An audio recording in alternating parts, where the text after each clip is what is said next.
Hello, everybody. We are finally here. Anybody hearing me? Oh my God.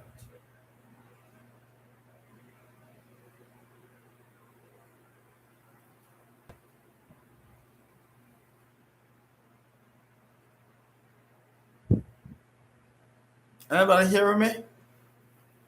Please let me know. All right, great. Okay, great. Um, we have mentioned that classes should have been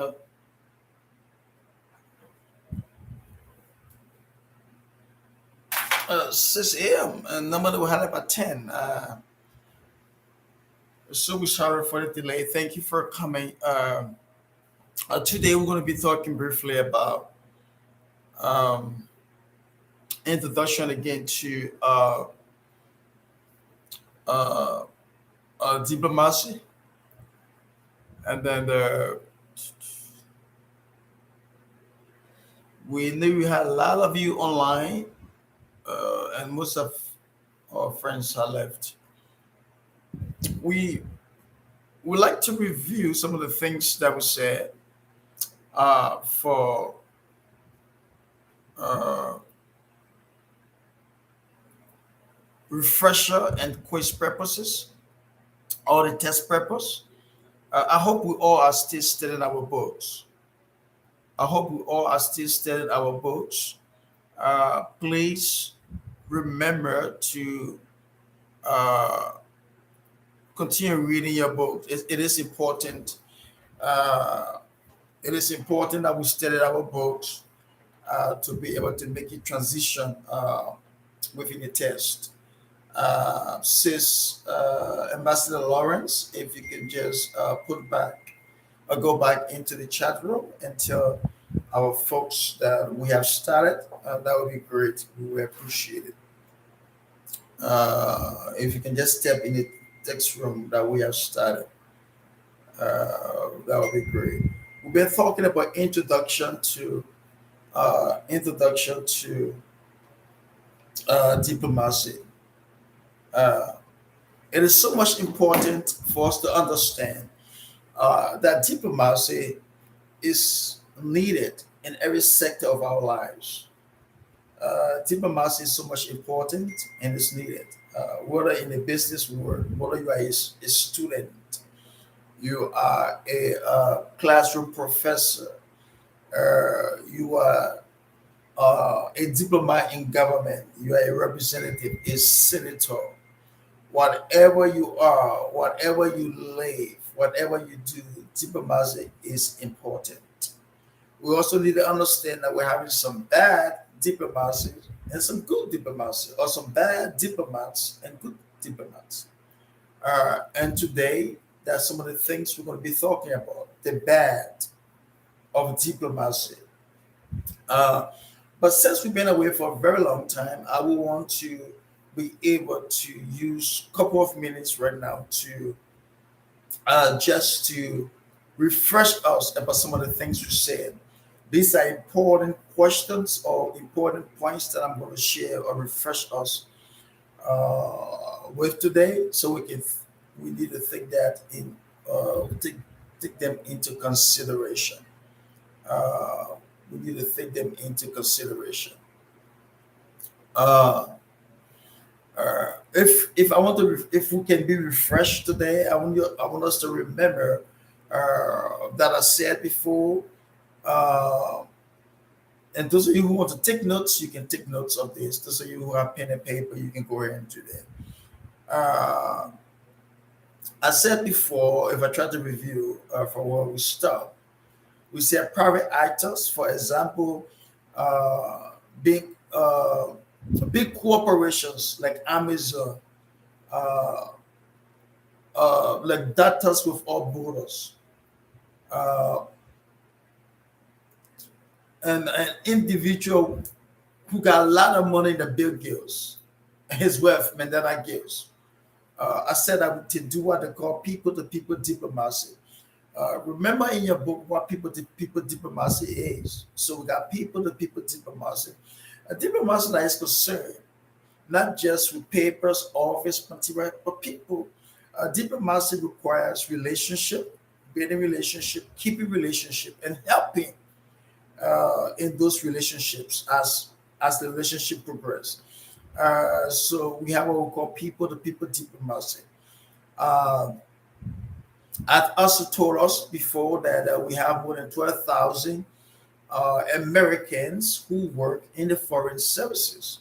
The foreign services is huge and big in the United States of America because they take diplomacy very much important. And just in the foreign services alone, I said that we have about 12,000 people work in the foreign services.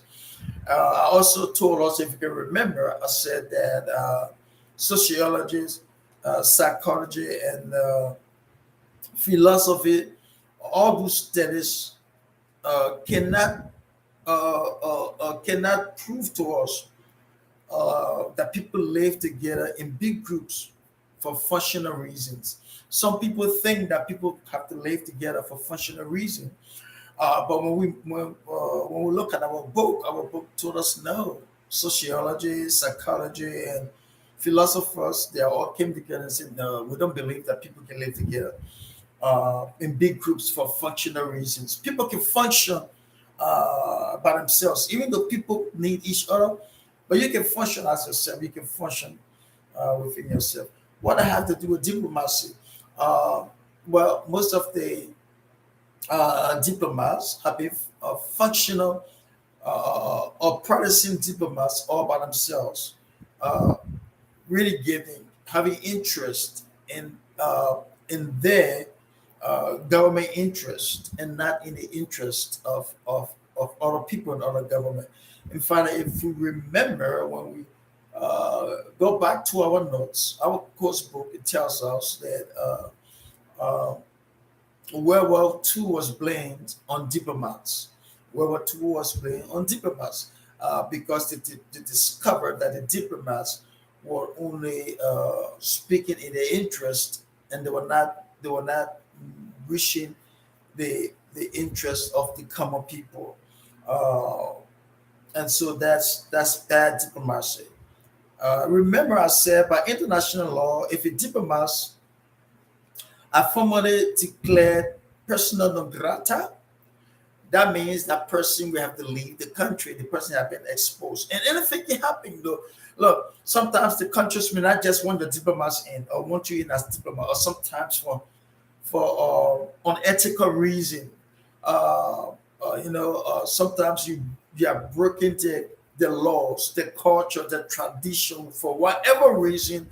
A diplomat can be recognized or declared as persona non grata.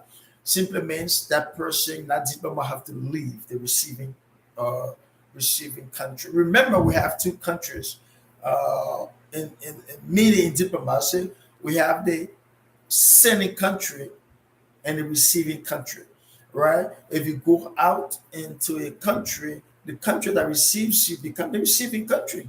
It just simple as that.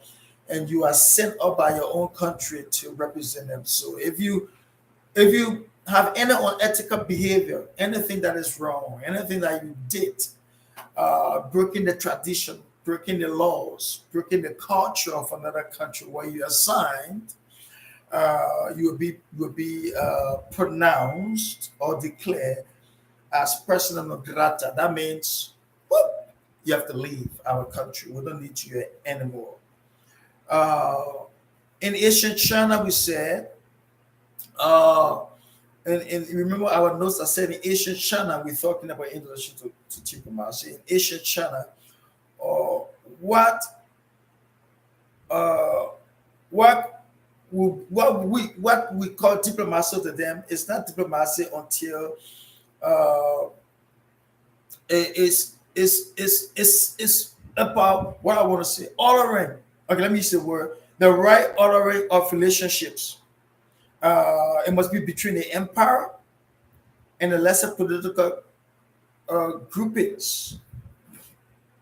So diplomacy in ancient China or what was between the empire, the leader of the empire, and those who are lower to him, but in political groupings. So if it had nothing to do with the political groupings, they never refer that as diplomacy.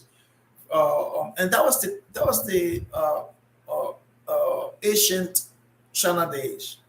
It must be between, for it to be considered as diplomacy, it must be between the empire and the lesser political groupings. Uh, we said that uh, one change that started in the 15th century in nothing Italy emerged from when they had developed the permanent diplomatic mission. So there were different types of missions, but one of the missions were that developed that changed the history of of of Italy. I'm talking about nothing Italy now. Nothing Italy in the 15th century were what we call the permanent diplomatic mission. In those days, they don't have permanent diplomatic mission. Uh, they have what we call ministers, or they have uh, representatives, or what we call today ambassadors. And so what they did was the ambassadors were sent on a mission, uh, either to speak on behalf of the government, to present a petition to another country, to advocate for the country with another country. That person was on an assignment. And once the person left that assignment and came back home, they were not an ambassador anymore. The mission was over. And so in the 15th century, nothing Italy decided to introduce, I mean, be part of what we call the permanent diplomatic mission. Simply means we're going to send somebody out as a diplomat. They're going to go into the next country or the receiving end, and they're going to be there permanently to serve our interests. We cannot have people, go for a shorter stay and come back, and when there's problem, then we have to send them and then we have to bring them back. So nothing Italy said no. Moving forward, we're going to establish what we call a permanent diplomatic mission. And today, the permanent diplomatic mission is all around the world. It has developed into the largest and biggest concept, so that people cannot just be assigned on a mission and come back home and the mission is over. We have a permanent diplomatic mission. Let's build our offices, let's build our centers, let get established. Remember that this took place around the 15th century, and it was initiated by nothing Italy. Okay.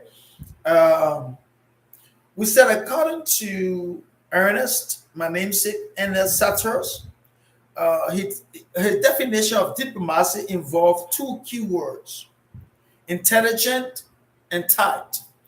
In other words, a diplomat must be intelligent. Your intelligence will include you understanding, grip in depth about diplomacy, understanding the culture for which you're going to work with. And your intelligence must be able to analyze uh, and be able to make quality decisions. Analyze and be able to make quality decisions. Uh, it is important. It is important.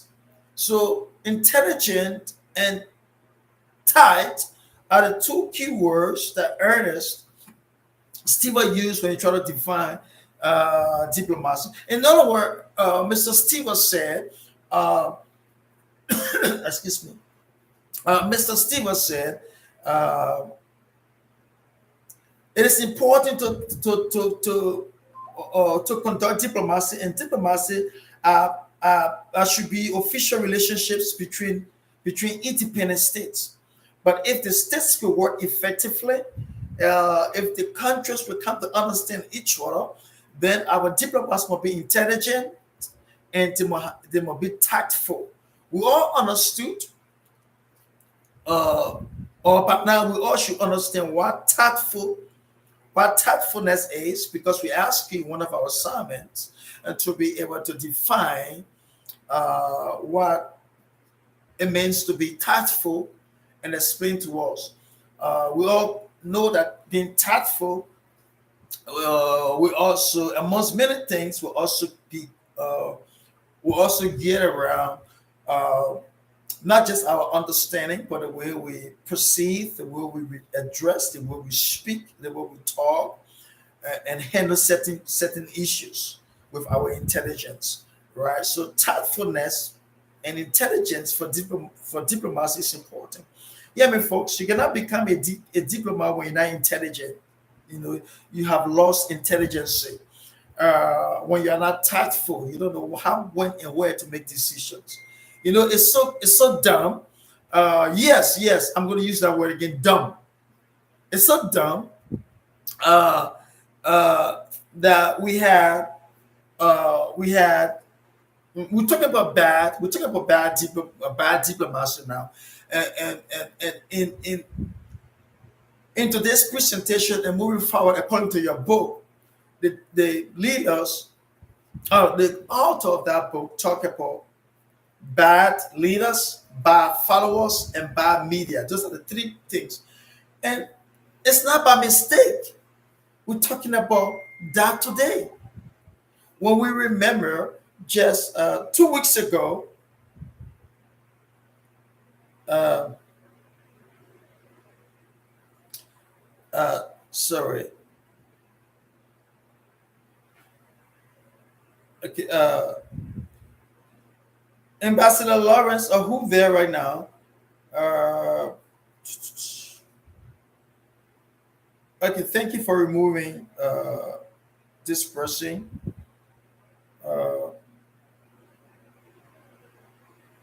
Uh, I want someone to go and remove. I don't have time for that, but Axel Chim or whoever her name is, let him be removed from our platform uh, right now, please. Um,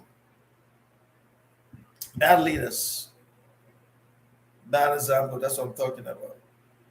Uh, all right, please remove this person who's posting online on the platform, the Nigerian platform, about free entertainment, finger scripts, no prescription, and other thing. We don't need these scammers on our platform right now. Trying to offer people from some free stuff from Nigeria. Please remove that person off our platform right now. Okay, I'm so sorry, folks.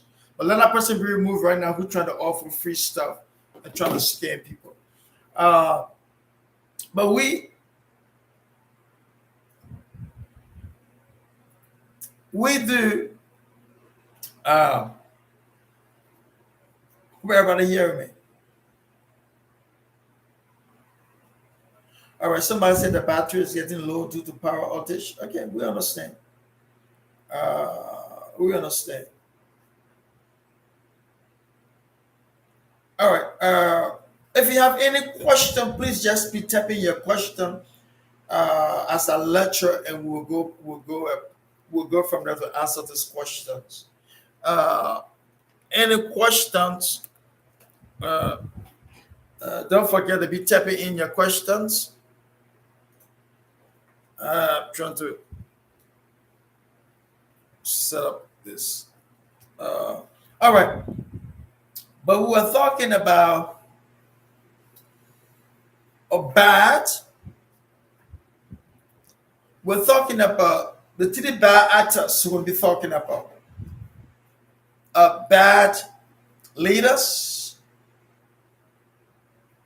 uh, bad media, and bad followers. Those are three key things that are affecting diplomacy today. We got bad leaders that we can consider as bad actors, along with their followers, and then we're having bad media. Remember these things as a diplomat. It is so much important. Uh, it is so much important. Oh, our director from South Africa, Ambassador Sadewoo, said that he was bothering with a network problem in South Africa. I hope the people in South Africa are able to overcome this challenge of the network. We do understand. Bad leaders, bad followers. I can give you some examples that we've been talking about. Seven, uh, uh,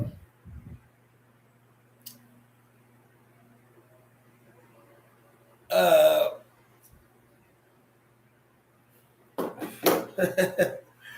look, folks, we are looking for diplomats who are ethical. We are not here, bad leaders. We are not here to collect, just pick people up. I'm sorry for my word for this today. But I'm seeing that some of the people that we got in our organization, I don't know how they were picked up from the street, and the next came in and said, I'm an ambassador. I want to become a diplomat. And people just started to erode them in the platform. I'll give you an example. What happened 3 weeks ago with bad leaders, with one of our leaders. He set a bad example for extracting resources and money from people in our organization. Deny the allegation. At the end of the day, it was true. So what he did, instilled, and some of the members on our platform decided to agree with him and follow him and began to cause commotions on our platform. And in fact, today, I'm sorry to announce that I'm going to be getting rid of some people today in leadership. Don't have time in leadership because they are not functional. Bad leaders, they are not functional. They're not doing what is right. We have called them. We have talked to them. They're not responding. They're not doing nothing to us. They have decided to follow a man. Go with a man but they're playing us cool, low, and the thing we don't understand, we don't know. Who has recognized he did wrong, but embarrassed to speak it out on our platform? Who has started to make amends with people who money he took? He started to repay people money back. And some of you, bad leadership and bad followers. And some of you is trying to follow the man who's paying back people money he took. You try to spoil your own reputation. You try to spoil your own career for somebody who chose to do what was not right. And their unethical behavior is affecting your move in your operation with our organization. Do we have time to keep you? The answer is no. We are an organization, a diplomatic organization who stands for right. Bad leaders. And so if you continue to read in your book, that one of the things that the author talked about, the bad leaders that we have in diplomacy. Right? So let us remember that. Let us remember that. We need to be diplomats who have great intelligence. And we are tactful. Okay? So before we continue talking about the bad leaders, those actors, let me just continue to review because some of the things you see them along the way as you do your duty as ambassadors or as you begin to serve humanity. You see the things. But do not allow anybody negative influence to taint your positive character. I will not let anybody behavior to be a factor on my responsibility as a diplomat. It's not going to work. Remember, I said in the United States, ambassadors are appointed. by the president. I don't know who appoints your ambassador in your country, but somebody asked me before, can anybody appoint themselves as ambassadors? The answer is no. Ambassadors must be appointed by the President of the United States of America, not the Vice President, not the Speaker of the House, not the Senate, but the President of the United States of America. And that's what we'll do in future diplomats. You see, everybody who's coming on our platform, they are not ambassadors. They are not. The general platform is a place for connection. It's our international platform of connection. About 8 or 9 different platforms with 90 people here, 100 people there, 1,025 people here, another 1,010 people there. Those are international platforms for connection. Your DG appoints directors, and not just and remove directors according to our constitution with the agreement with our board. But the main thing I do is I appoint or select ambassadors, right? And that's why we have changed the formation of how we get ambassadors on board. Because moving forward, I want to make sure that we're making the right decision, the right selection of ambassadors. So it's not everybody you see on our platform they are ambassadors with us. No, we are making selection. And that's one of the reasons why this training has been called, so that we can train, teach, and educate those who we feel will become good ambassadors of us. Some people are just negative. They're not ambassadors of us at all. Yes, some of them even carried our name and carried our ID cards, but realized, man, how we managed to select this person to be a director. How did we select? How we managed to be a person to be an ambassador? How we manage? How we actually managed to escape this? In fact, you come to understand that in fact one of our legal counselors, whose name I'm not going to call in this class, but one of our legal counselors have already told me, Mr. DG, before we appoint anybody next time as a director of a country or member of our board, we need to visit their hometown. We need to visit the village. We need to visit the community. We need to get some testimonies about them. Not that they are who they say they are, not just on paper, on resume or curriculum vitae, but they are living a life of intelligence and thoughtfulness, and they are contributing to humanity in the community. Sometimes people will send us good resumes, good curriculum vitae, but in reality, they're far from who they are on paper, right? And so that's why we're taking time now to appoint our leaders.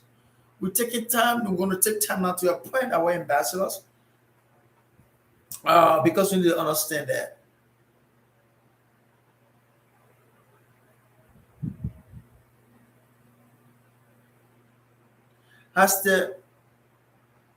Someone asked, has the lectures commenced? I cannot link up. Oh yes, you hear, you tap it in. That's the lecture. It has commenced. We have commended the lecture. You have your book. I'm just reviewing. We just read your book. This class for me, you are all adults and you have your books and your course material. You don't expect me to go through the book and read. No, that's not the books I assign to you. You read your books, you read your course material.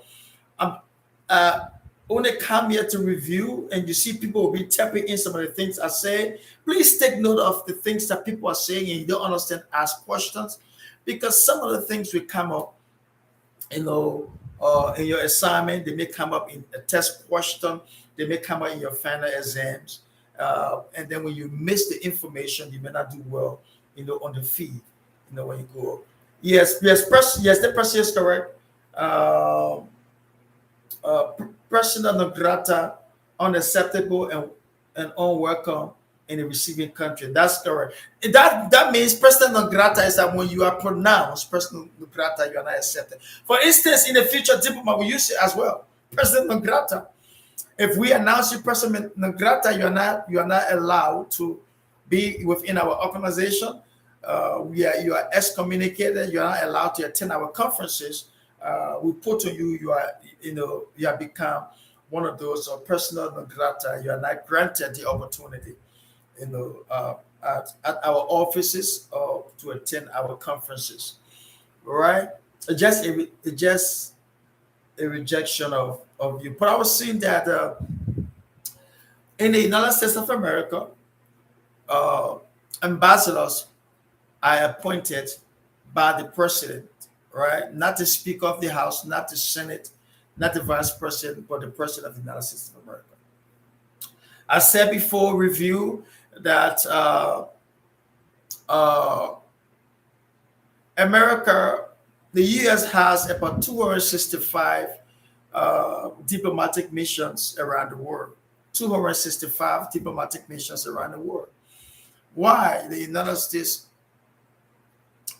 take diplomacy very much important, and they have stations, ambassadors, embassies, and consulates around the world. I'm not saying in 265 countries. I'm saying 265 diplomatic missions.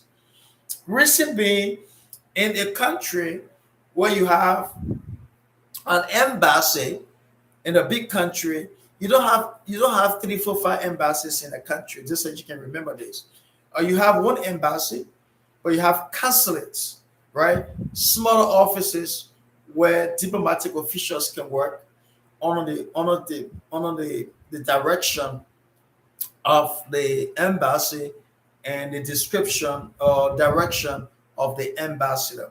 So, for instance, if you have you, for instance, are always using the country. Which country I should think? Okay, one of your countries up there that have the embassy in the capital.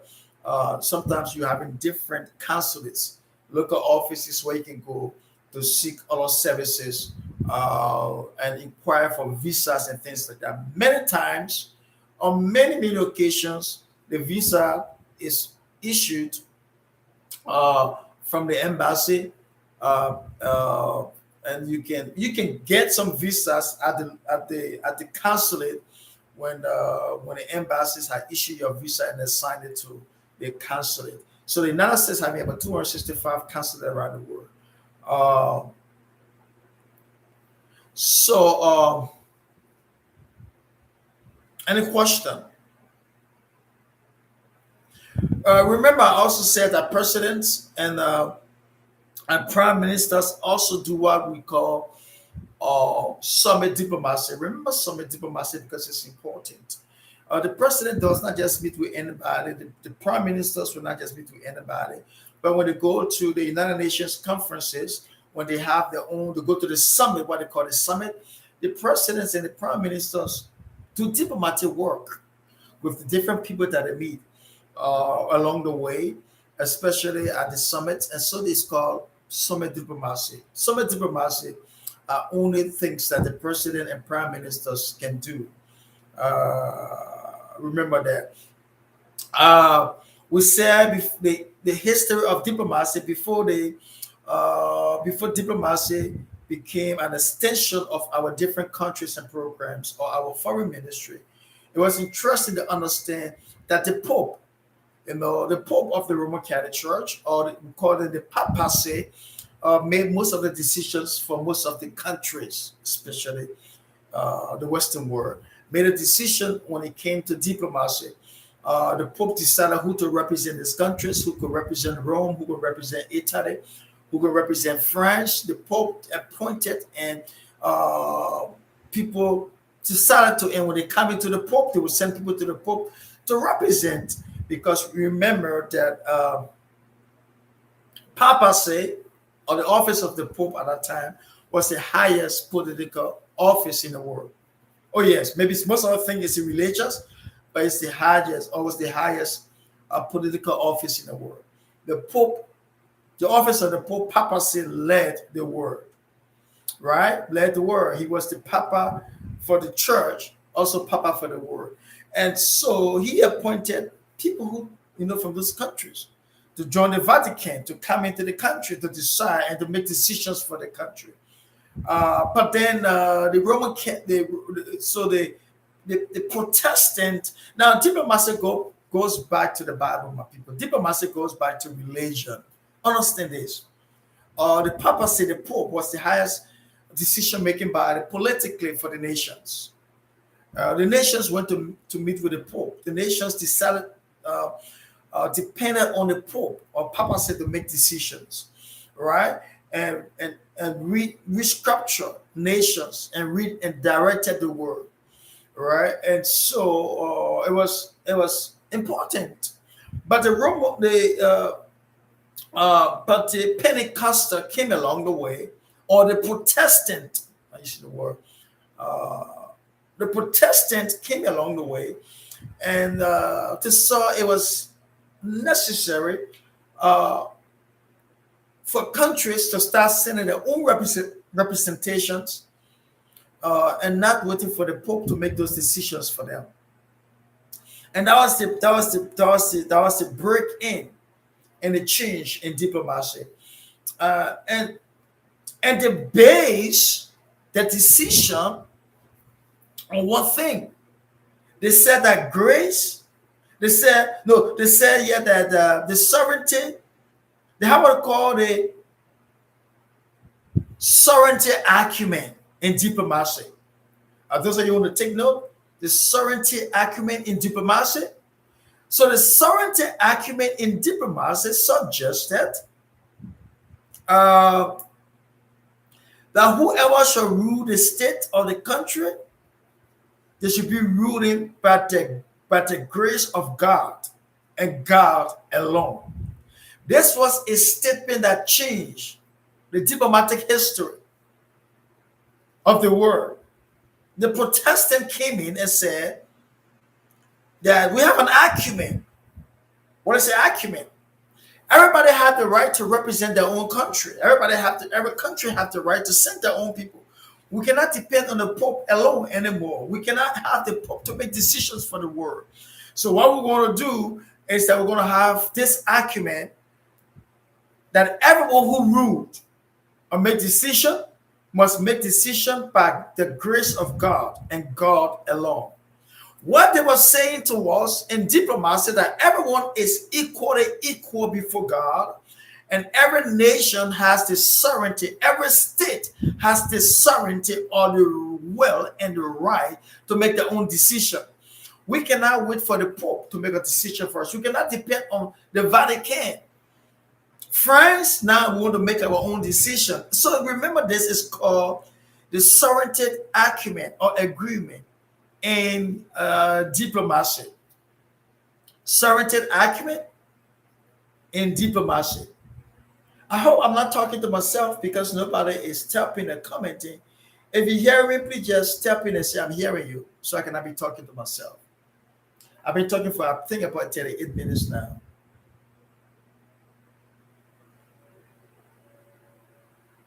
Are you hearing me? Just say you hear me. I'm talking about the sovereignty acumen and diplomacy. All right, thank you. Thank you, Miss Melissa, Ambassador Lisa. I'm hearing you. All right, thank you, Ambassador Marek. That's good. All right. Remember, the sovereignty acumen in diplomacy simply means that everybody has the right. Every country has the right to be represented. We cannot have the Papa or the Pope to keep making decisions for us. Remember that it called the sovereignty acumen in diplomacy, and that those acumens came from the Protestant, and decided now that France and the rest of the other countries want to represent ourselves. We cannot have one person making decision for us. Okay, and like just what I said, for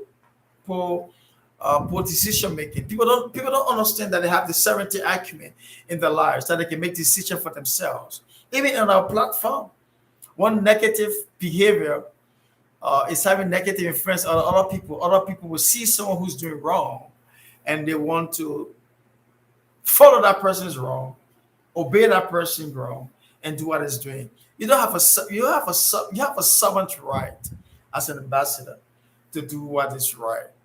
Okay, so remember the sovereignty acumen in the field of diplomacy that uh, was brought out. It changed the landscape of what we call our diplomacy today. And the concern was we're gonna have one person making decisions for all the countries. One person making decision. The decision to govern came from the grace of God and God alone. It cannot be from anybody else. Right?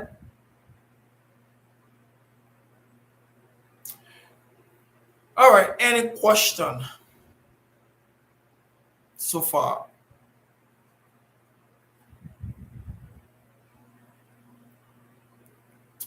All right. As you think about your question, remember I said that we said that a famous American humorist whose name was not all for to us defined diplomacy as being able to say uh, nice donkey until you have pick up the rock. You know, or nurse ducky. We all know what ducky is. We ask you to define ducky, and we all have great contribution of ducky. But that was said by a famous American humanist. In other words, he came up to say if we follow those uh, um, definitions, one of the things that he came up to to us to say then diplomacy um is deceitful, or they have deception in diplomacy because some diplomats just want to say good things to us and they can harm them from the back. You know, and we said that's a bad way, that's a bad intent for diplomacy. Diplomacy should be ethical, should be tactful, transparent. Don't say something and leave another phase. You know, I know diplomat. I know most times you think that diplomacy should be having two faces, right? You are saying something nice in front of the person, but you are doing something opposite behind the back. That's not diplomacy. You've been devious. You've been unethical, and that's what most diplomats do, right? They say some good things to the nations, but when they go into the chambers, they say some bad things, you know, and they try to get people to be subjected to their will and their passion and their purpose, but they are not open to be adjusted to other people's suggestions, other people's recommendation, and so forth. You know, dogs are corny, so they said donkey. You know the trick of a donkey. You know, dog. But it's a good thing about it being donkey that can tend the other way. That we all understand that we all say that dog is man's best friend. You know, dog knows how to be corny. Dogs know how to, you know, hang around you. They know how to serve you. They're one of the best animals that we can have as pet around, and dog can give us some great services, right? And so this famous American humorist said uh, that he defined diplomacy as the act of being able to say nice ducky until you have time to pick up a rock, right? Remember that. I said the largest U.S. diplomatic mission is in where? Mexico. Remember that. The largest diplomatic mission is in Mexico, right? And I said that people do not have to know a great deal about international relations to recognize the importance of acting diplomatically. Some people think that you have to know a lot of things about international relations, so that you can be able to act, you know, diplomatically. That's not true. It's false. You you you can act diplomatically without having a great deal of understanding what international relation is. All right. So don't be misled and say, oh, the person just did that because he does not understand diplomacy. No, you can understand diplomacy. You can be diplomatically ethical without having a broader understanding. about international relations. Okay?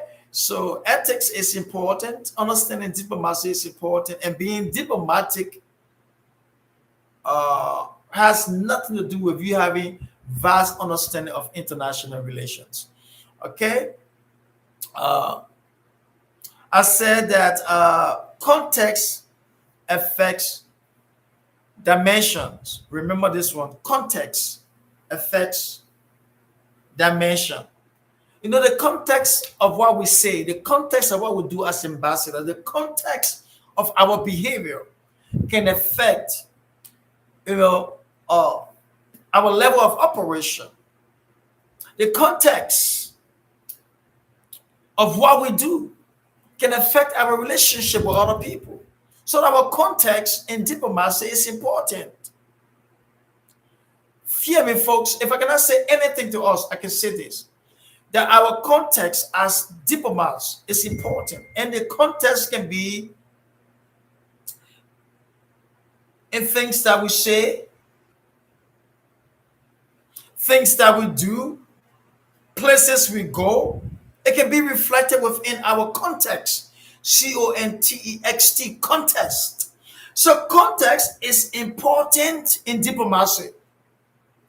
You see, your intentions are not judged until it is expressed through your context or your behavior. So context in diplomacy is important. Now, we just got people will be posting some things on our platform. When we try to reach to them, they said, "Oh, sorry, my phone is acting up." Now, it has become a rampant discussion on our platform. So I don't believe people now who just say my phone is acting up, because if my phone sends, it's misleading. I mean, if my phone says something on the platform that is negative, if my cell phone will post something on the platform that is negative, and then when I get back to the ambassador and then the person says, "Oh, my phone acting off," that just means that you're negative. Because how can negative things as an ambassador be stored on your phone to send out on an international platform? So the context of your life, the context of your phone tells me that you're not a professional diplomat. You're negative. Why is the phone not posting positive things on the platform? Now, you see one of the things I gave you about context? Why your cell phone is not making mistake and putting some positive things on our platform, but it's posting negative images on the platform. And they will not just post one time, 3, 4, 5 times. And it's not just posting different things, but it's not just posting sometimes the same things, but they're posting different images and different things and different words, different saying. And they are all negative on the platform. And we try to reach out to that individual that we claim is an ambassador, and then the person says, "Oh, my phone is acting up. It's from my phone." But the context of your phone tells us that your life is negative. You're not a positive diplomat at all. Because nothing coming from your phone is positive on our platform.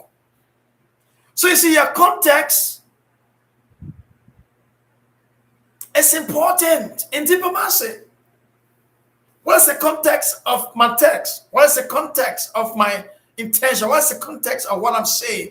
What is the context of what I do? Remember this, folks, as a diplomat that you'll be serving around the world, not just with a future diplomat, but anywhere you work. Context of diplomacy is important. And the context of your diplomacy is the expression of who you are. Again, if you want to take notes, the context of your diplomacy is an expression of who you are. Hear me, folks. People no more try to listen to what we say. People want to see what we do. And to become a diplomat is a role of action. Again, to become a diplomat is a role of action. People want to see that we are diplomats, and they do not want to hear that we are diplomats. People want to see through our context, our behaviors, and our attitudes that we are diplomats. Right? So be mindful of our context. In fact, we have some diplomats being disrespectful, trying to say anything they want to say, trying to do anything they want to do. And they're disrespectful to other diplomats. Yet they want to, lead other people. Yet they want to be in leadership role, but disrespectful. How can you be disrespectful to others and you expect others to be respectful to you? It's impossible. You cannot be disrespectful to others. Sorry, 1 minute. You cannot be disrespectful to others and expect others to be respectful to you. So diplomacy portrays context. Context is an expression of who we are. Diplomacy portrays context. Context is the expression of who we are. You see, our diplomacy should not be by words and words only. We need to act upon what we do. So people are tired listening to us. People want to see. People want to see. Okay? So remember, context is important in diplomacy. All right.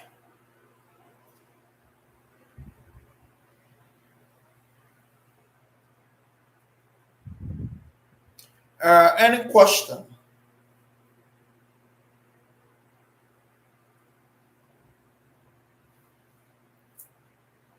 Any question, folks?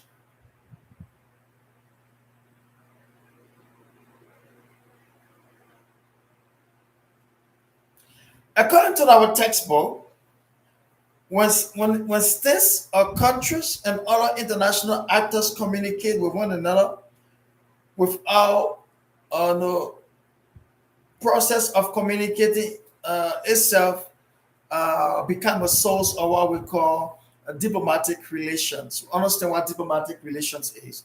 Diplomatic relations it simply talks about when countries, according to our textbooks, when states begin to interact with each other and not putting in not just their own interest, but they can also be able to listen to the side of the other countries that they are dealing with. And in our textbooks, it never said countries, but it says state. That is referring to what we call diplomatic relations. So diplomatic relations is important. I just said that the context, context, the context, our context affects our dimensions or our level in our diplomacy and our role around the world. Because diplomacy is all about working, serving, interacting, and living with people. Let me share this with you. Do I have that? Do I have that book? Let me give you 1 minute. Uh, let me let me share this with us. Uh, let me share it with us in this book. In talking about relationship. In one of my books that I wrote, this biblical leadership. And this book talks about the theory and practice of Christian leadership. This is one of my books that I wrote.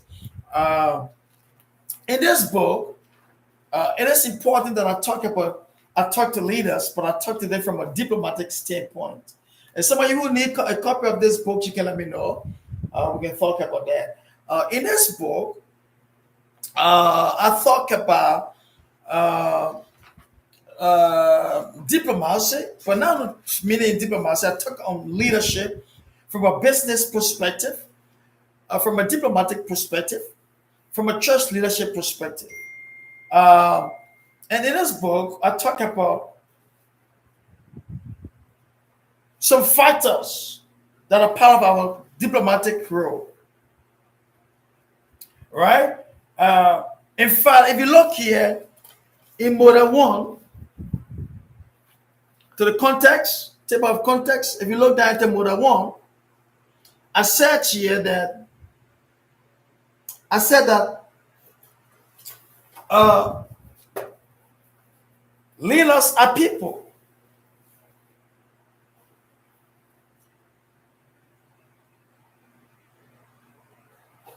All right. Grace Grace Tam asked if the famous American humorist didn't have any. No, no. Uh, they were wondering who made a statement. It was anonymous. Sometimes when people make some statement, maybe some people gave contributions to say anonymous. They don't call the name.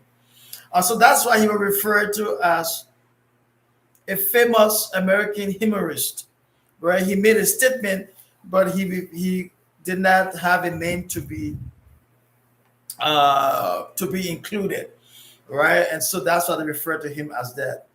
That's a good question, Grace. I never saw a question outside, right? So that's why he was referred to, right? But in this book that I wrote, that I talk about, I talk about, if you see more than one,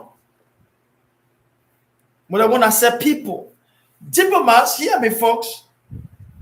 Diplomats are people. Diplomats are not computers. I know the guys are robots, diplomats now, but diplomats are people.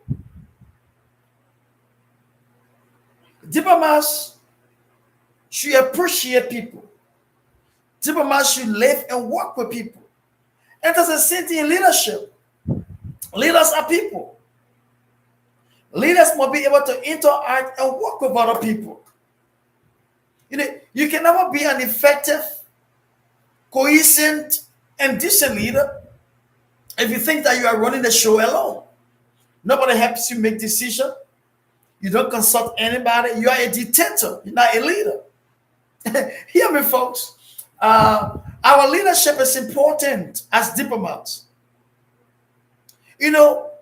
People follow us for many reasons in our leadership. Oh God. And that brings us to this other one, but I'm not going to jump into it. This other one about biblical principles of organizational management or leadership. This is one of the other books that I read. I know most of you know that I've written like 25 books, that helping, contribute around the world. You see, biblical principles of organizational management. I talk about this. What I'm going to talk about is a reflection in this book. But I said that leaders are people, diplomats are people, right? We have to work and interact with people. If we continue to make all the decisions, and if we continue to make all the no, I said that people in this book I discussed reasons why people follow leaders. Hear me, folks. I need that one also. Who's that? You need all the books. And if some of you are pastors and you want to have a Bible school in your church, you can let me know. I can send a full curriculum of all the books, and you can make a selection of the books you want to do a Bible school in your church or in your community. And then we can send you some books and some courses. And once you do that with your students, once they graduate, we can also send you the diploma, the degrees, or the certificate. We would love to help you to develop your leadership and your church as well. But I talk about reasons why people follow leader. Hear me, folks. Some of us are diplomats and leaders here.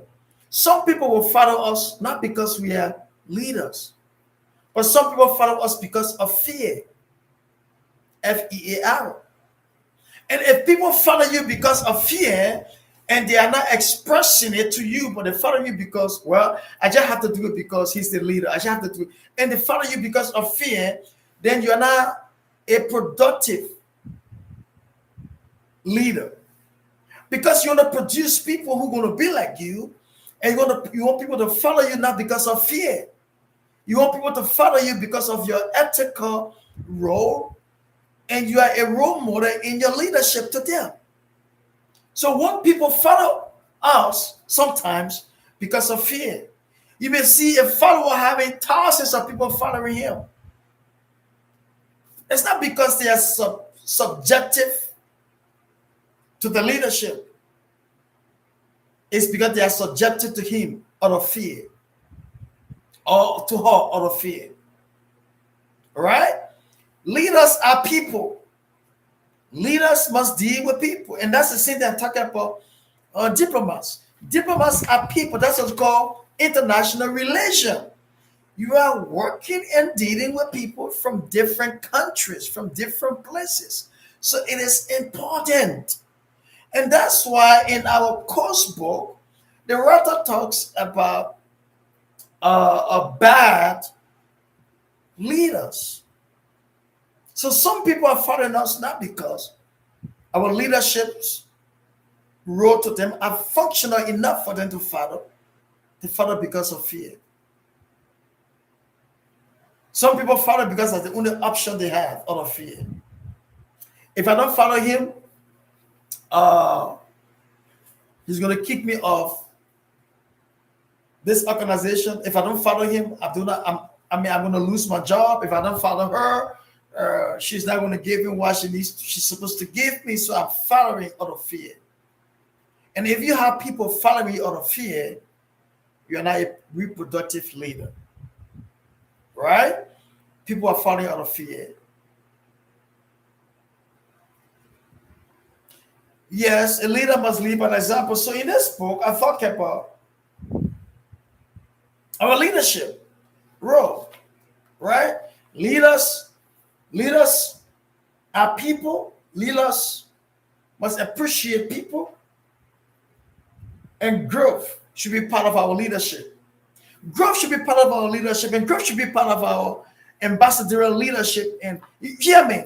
The reason why I brought this in, because ambassadors are leaders. You are leading the world. You are leading other people to follow. Like Ambassador what you just said, leader must lead by example. Every ambassador around the world are leaders. Your ambassadorial role is not a title. Your ambassadorial role is not for seeking an opportunity. Your ambassadorial role is to lead and lead the world. And that's why in our course book, again, the writer talks about bad leaders and good leaders. All right?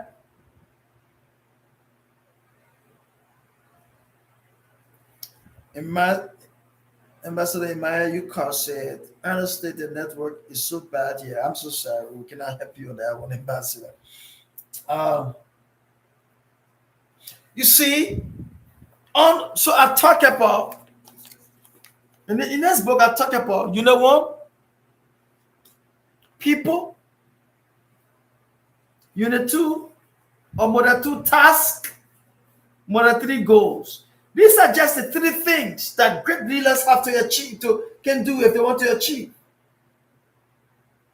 People, task, and goals. Why? Because leaders, you as a diplomat,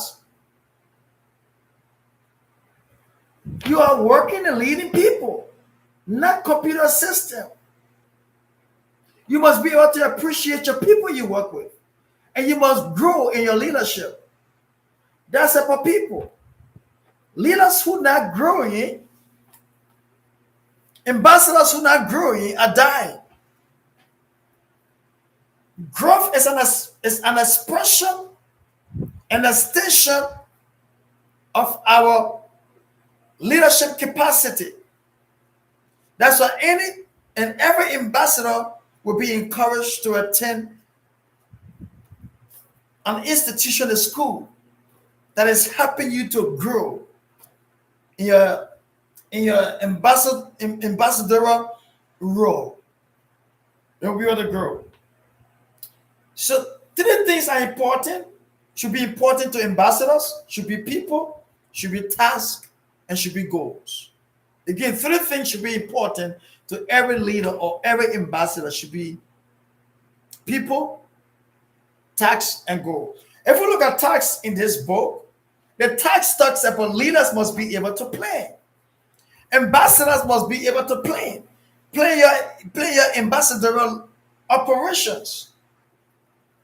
You must be able to plan and organize. Many of us are ambassadors, but we don't have a plan. We're unorganized. You become a bad ambassador. So we're talking about bad leaders. Bad leaders in your book, it said bad leaders. We become a bad leader. If you think you become an effective ambassador just to say things and you're not planning, you become a bad example. That's what I always asking all our country directors, all our state coordinators, and everybody in leadership to be able to plan. Plan your operational objections, goals to be implemented. Right? Plan and organize.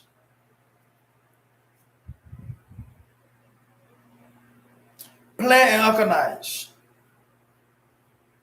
The next thing to be good ambassador, instead of talking about the bad, to be someone who communicates. Hear me, folks.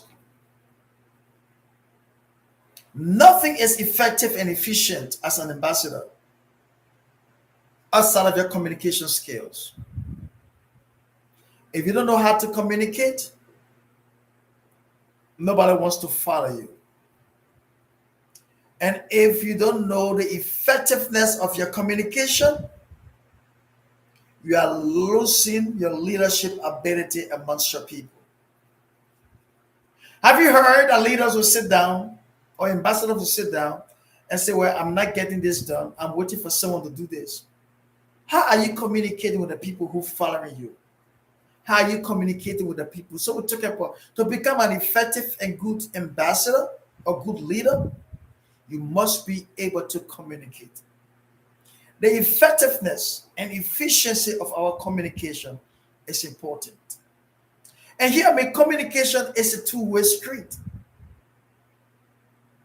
Don't always speak and don't care to listen. That's not communication. Communication is a two-way street. As you speak, you have to give the audience or your hearer or the next person an opportunity to speak as well. And your effectiveness in your leadership as good ambassador is your listening skills. Sometimes we're listening to respond. It's the wrong thing to do. Always listening to understand.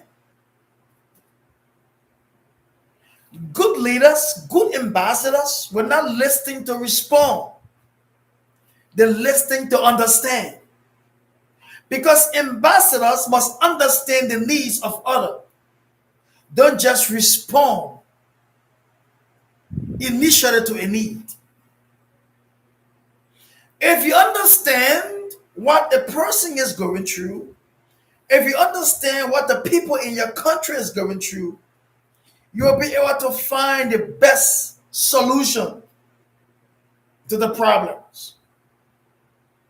The League of Nations, the ambassadors, the presidents who came together and formed the League of Nations did not listen for understanding. They listened for need. Nobody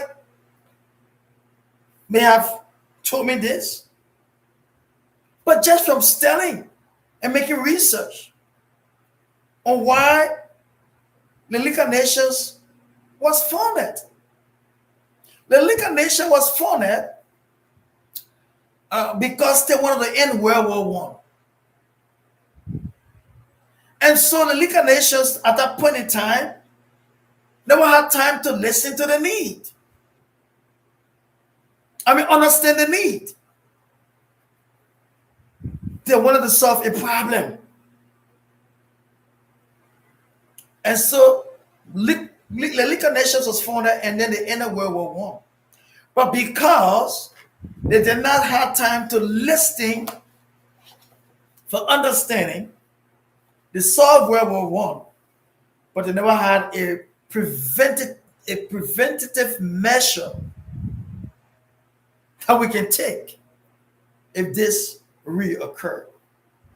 And so when World War II took place, Lincoln Nations never had a preventative measure because they never understood World War One from an understanding standpoint. They ran into the war because of need.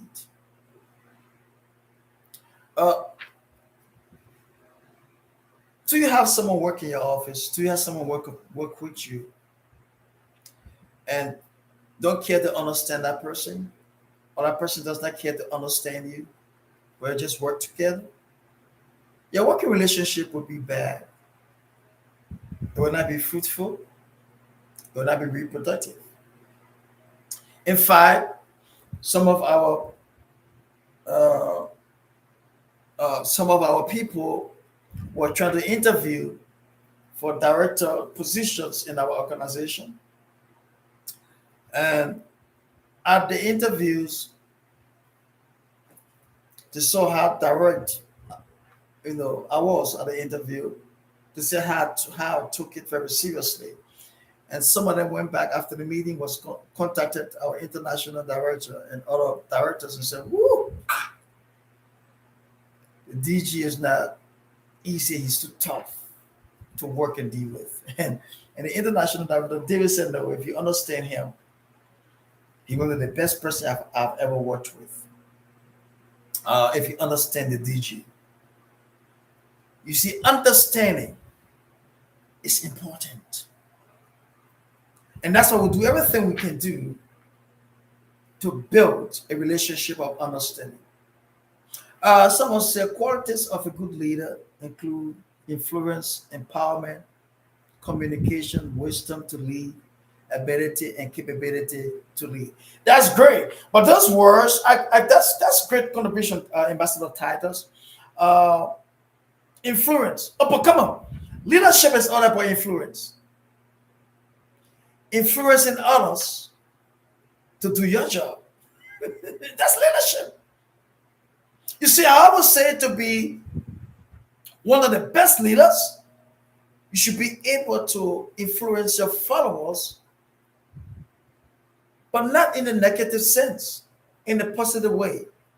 Empowering others, if that's why in my book, you correct it, that's why in my book, I took up appreciating people, appreciating and growth. Empowering is not just to give money. Empowering is not just to give good words. Empowerment comes through appreciation and the empowerment to grow. Every good ambassador, every good leader must be able to develop other people to replace him or her in the leadership role. If you don't have anybody to replace you and you think you are irreplaceable, you are a bad leader. That's why many times people come into leadership being bad leaders. We talk about bad leaders in our book today, in our close book. Being bad leaders, they don't have an empowerment strategy because they think that when they nurture and develop people at their level, they think the person is going to take their job. They think the person is going to take their position. Hear me, folks. Leadership is not by position. It's by the word that Ambassador Tato just used, by influence. Leadership is not by position, it's by influence. Are we influencing the world to make a difference? As an ambassador with the future diplomats. Oh, I thank God for the South African director right now. Like most of you, the South African director put a vast number of teams together, people of great quality in South Africa. I hope they're not gonna let me down now anyway, because I'm praising them too much. But great team in South Africa, people of influence. And I was trying to commend them just yesterday for what they do. And I was shocked to understand that the country director, acting country director of South Africa sent me an email, a note yesterday back to me. And he said, DG, and I said, I'm trying to paraphrase, not to make myself feel good. But he said, DG, it's because of you. You were born in such a time as this to influence our world. I never knew how much influence that I had. For people from 50 countries, 4,000 people, to form an alliance. It's a union to make a difference in 5 months. I don't understand what is happening. But I do understand that when he sent me a message yesterday, he said, this is your season. This is your time. You was born in such a time as this to influence your generation. Hear me, my friend. That is a mark of a good leader. And I'm calling on all our ambassadors to do likewise. Set the mark of a good leader. Ambassador Gibson said, a good leader must be a good follower and the people's servant. Oh God, you always throw me back. Yes, in this book, I talk about being a servant. Hear me. We're talking about follower, hear me. I said in one of my books, maybe it's the other one up there. I don't know. I'm not sure the books. But I said in one of the books, okay, leading by example, biblical management theory in leadership. Leaders do not lead where they have never been. Now, one of my chapters. Leaders do not lead where they have never been. Hear me. If you want to be, that's what I say, leaders, ambassadors, we are leaders. We are leading people to where we have been. You can never lead someone effectively through a farm road when you never been on the farm. You're going to lose them through the farm road. You can never drive someone through a city if you never driven through the city and you're depending on GPS. So leaders must lead where they have been. That's why people are following you, because you have been there and they are following your lead. Lead the ship. The person who's leading the ship. So that's great. Leaders must be followers. You see, because even though you are a leader, you also have someone who's leading you as well. Who's your leader? Who's your boss? Hear me.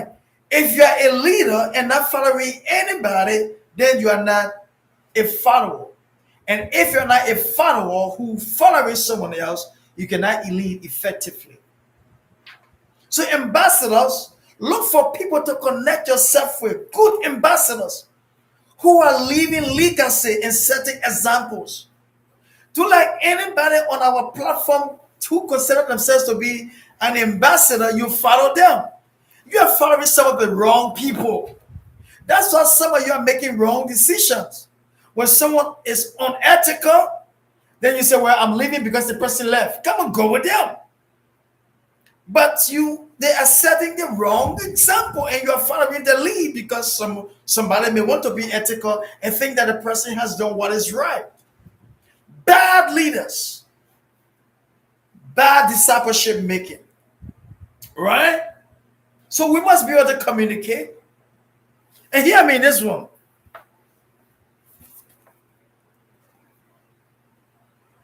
Ambassadors or leaders solve problems and make decisions. Leaders solve problems and make decisions.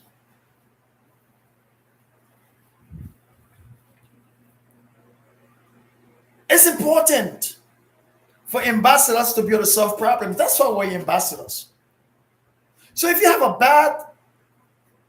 a leadership role and you're unable to solve some problems, that's an issue. That's an issue. I will have somebody writing to me or someone telling me and say, DJ, I got some problems with my folks on my team. So this one, I will always tell my leaders, I'm going to have a meeting with you first. Because I want to understand if you have understood the problem and the people. And why can't you provide a solution? You see, you never be a leader for other people to solve your problems. Hear me again. Don't be an ambassador with us, thinking that other people will solve your problems. You should be able to understand the need, understand the people, and solve their problems. So leadership is solving problems. If you see leaders who are running away from their responsibilities and unable to solve problems, they are not good leaders. They are leaders by title and position, but not leaders through effectiveness, efficiency, and example. So ambassadors, you must be able to solve problems. That's correct. Blessing, Ambassador Blessing Benson. Three important things to be a great leader will be people, task, and goal. All right? And remember, I'm giving this in as contribution to your ambassadorial role and leadership, but make sure to study your book because these things will not come in your test question. It's only preparing you for your role. Every test question will be centered around the actual book that I gave you itself. So study your book page to page, chapter to chapter from chapter. All right? But three things of a great leader will be people, task, and goal. What are the people I'm dealing with?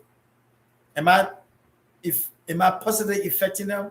Are they growing them into their own leadership so they can be able to replace me? Hear me. Hear me.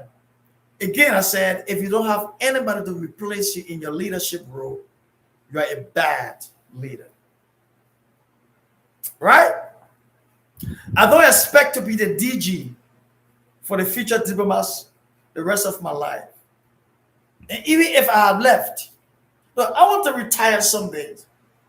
And I want to be recognized as our retired DG. Someone who brought the vision, built a team, and stepped aside. I want to lay back some days in the future and see that the future diplomat is affecting the world, whether I'm actively involved or not. You know, I want to sit back some days and see my followers and my directors just leaning back and coming to me for pieces of advice and say, let's go to the former DG, let's go to the organizer or the founder of the future diplomat just to get an intake about these problems. I don't expect to be in this role, in this capacity, the rest of my life.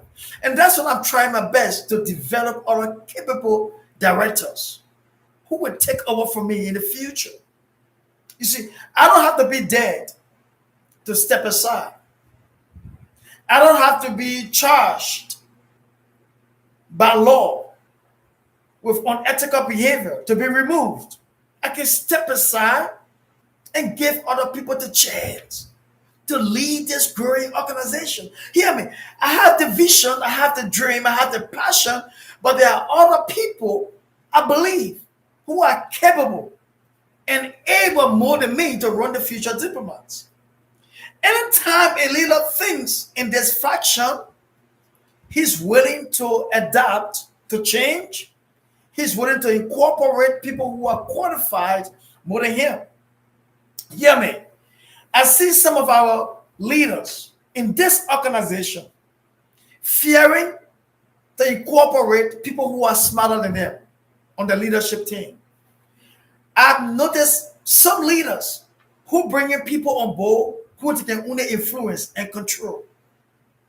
Hear me, friend. We're talking about bad leadership in our textbook. That's a bad leadership. If you can only incorporate people on your leadership team that you can control and that you think you have more experience than, so when you talk, they can listen to you, you are a bad leader. I always like to bring people on my team who smarter than me, who moving forward than I have moved. Because I have the opportunity to learn from my leaders. And we can learn together.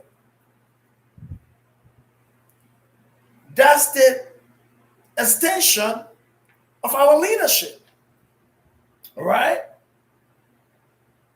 So if you understand that, we talk about that. So leaders, ambassadors, we must be able to solve problems. Some of us on this platform, we're a problem-solving machine. A problem-solving machine. And some of us, we're not a problem-solving machine. We're a problem-creating machine. Some diplomats just there to create problems, while others are finding solutions to those problems. A good diplomat, a good leader will be able to solve problems and don't create problems. Remember I said, when the United Nations came into formation in 1946, they discovered that the former diplomats created the problem and that even caused World War II. They were problem creators. So his history has proven to us that diplomats have been causing problems around the world that even initiated the go ahead for World War II. Ambassadors, diplomats caused problems that led to World War II. We should not be a problem creators, my friend. Good diplomats, as said in this book, must be able to solve problems and make decisions. Must be able to solve problems and make decisions.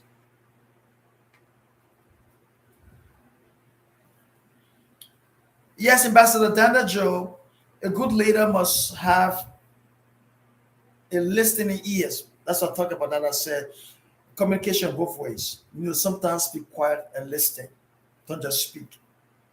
And listen to learn, not to respond. Because soon, once you want to respond and you listen, once you hear something, you're going to respond. Listen to learn, not to respond. It's important to learn, not to respond. And the same must be ready to go down to the levels and try and buy or bring, rather, and bring them up because he said BROI. Ambassadors, please please spell the word out. Don't just abbreviate. BROI is broad. I don't know what BROI is. But I know what you're trying to say. I'm trying to bring them up to his level and inspire them to greater heights. That's so true. All right. Now, in our leadership goals, in leadership book, I talk about if you see goals, leaders accept responsibilities. That's the first thing. In this unit, leaders accept responsibilities. Many leaders don't want to accept responsibilities for the faults. I'm talking about bad leadership, we're talking about bad ambassadors. Many ambassadors do not want to accept responsibilities for their mistakes. Right? Let me say this, I don't want to say this, but this is a good example. We had a situation with our former Nigerian director. And on Saturday, why he followers bad examples or misbehaving and going after. I'm setting an example just from my organization. I don't care who thinks it's bad or not. It's a good example to set from our organization. And while some people were following him, some people are still being disrespectful on our platform because of the man. I gave a speech, I gave a presentation a couple of days ago, and then on Saturday, I spoke on Saturday, and this gone week, just by yesterday, I asked the man in question to take responsibilities, accept his responsibilities for what has gone wrong. Yesterday, I believe he listened to my speech that we called that we just tabled the State of the Union address. And in that State of the Union address, if somebody go back to play yesterday, I asked him to pay back money that he took. And I want to tell you that I want to say that I pride that he's making his way back on track. The former Nigerian ambassador started paying money back to people whose money he took. And those of you, some of you who were followers, that I never came to prove him wrong because I wanted to set an example and to prove you wrong. You're waiting for me to give examples or give proof. The proof is there right now. That if a man did not take money from people, why he has started paying money back to people. It's just simple. And so most of you will think that you are bad followers of this man in question, asking technical questions upon him and trying to make us to prove wrong. You don't love him. You don't like him. You're trying to do all you can do for people to disgrace him more. And our goal is never to disgrace someone. It's to help them get back on track. It's to help them understand their mistake, as long as they're taking responsibilities for their actions. And I can tell you that this man in question has taken responsibility for his actions. He's repaying money back to people. As I speak currently, he repaid money back yesterday. And some of you want to be bad examples? It's just a disgrace to you, my friend. While this man in question, I set an example from our own organization, is trying to put himself back on track, make restitution, and make things right, taking up his responsibility. And I want to tell you one thing. I'm not ashamed to say I'm now getting proud of this man who listened to our speeches and our address and trying to repay funds and money that was taken from people. Stop asking questions about things you don't know. Stop trying to disrespect or maybe shame another person on a higher level. Don't get people to keep talking about someone and keep breaking out their lives and the past story. Do not do that. It becomes an embarrassment and a hold, a cleage into that person's life. Learn from this, folks. Learn from this. Let us take responsibilities of the action. And that's why we in the future diplomats will hold everybody accountable for what you do. And hear me. You may not be in leadership rank with us as on the director level, coordinator level, but as long as you are a leader and a diplomat that carries our ID card, In the future diplomat, you are a leader because you are leading the world. You are leading the world. So let's be mindful of that. Right? Good and bad leaders. Any question? Any question? Tap in your question. Now, I said here, we're talking about good and bad leaders.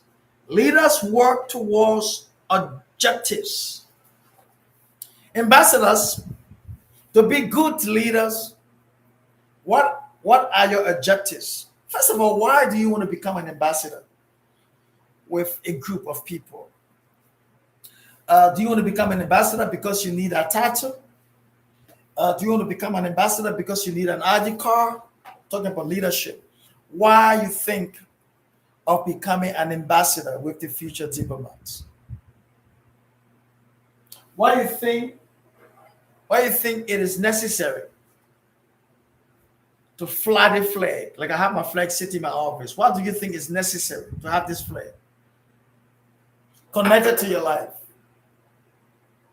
Why do you think it's necessary?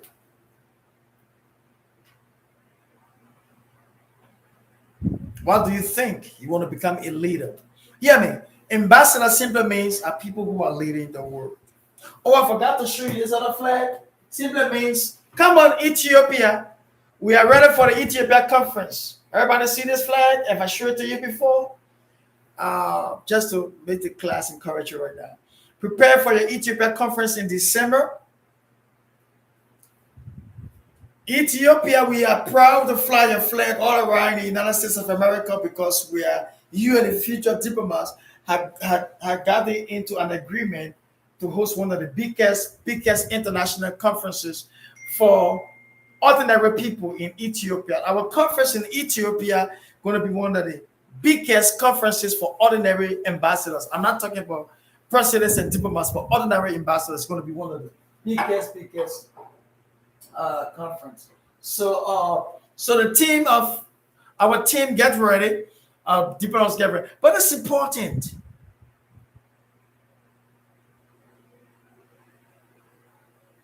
So it's important. So the leaders, we said, they take responsibilities. And hear me, everybody on our platform, my friend. Someone said, please, did you never address the question? Daniel Joe, what's your question? A good leader must have a listening ears. I'm not sure that's a question, Daniel Joe.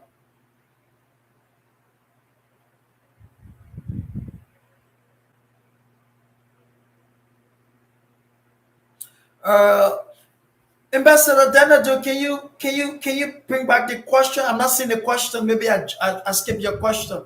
Can you please tap the question or retap the question? Because I just saw you wrote, you said, please, my DG, you did not address my question, sir. What is the question? I know, Daniel Joe, you wrote, you said, a good leader must have a listening ears, be ready to go down to the level. But what's the question? Daniel Joe, you said, see, Ethiopia, here we come. Is that your question? Yes. Yes, Ethiopia, here we come. See the Ethiopia flag in my office? That means that I pray for Ethiopia every day. I pray for Ethiopia every day. I pray for the conference to be successful. Anytime I come into my office, I remember Ethiopia and I pray for them every day. I pray for the future diplomats. I commit all our ambassadors around the world. And if you see these flags, I don't know, but you see these flags, I sitting right beside my granddaughter because it was because of my grandchildren that I fell. I told you, and this is my granddaughter. She went to visit with Santa this on Christmas, right? She visited with Santa this on Christmas, but it's right here because it was because of this my granddaughter that gave the birth to future diplomats. Why? Because I saw the world going astray and things are happening. And because I cherish and love my grandbaby so much, I said, if I don't do something about changing this world and making the world a better place, what will my granddaughter's life be 30 years from now when I'm not around? What will her friends' lives be? Our neighbors' children's lives will be 30 years from now. So I always set her flag, the future tip of my flag, alongside my granddaughter because I pray for them, for this world to become a better place, for them to enjoy, our children's children to enjoy. So please ask your question again.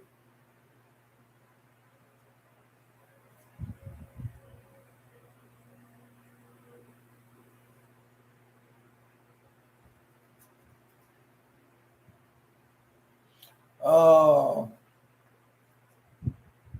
Ambassador, if you want to type your question, you say, I asked a question before now, not at this statement. But what is the question? You are typing, sir. I just ask you, please type the question again.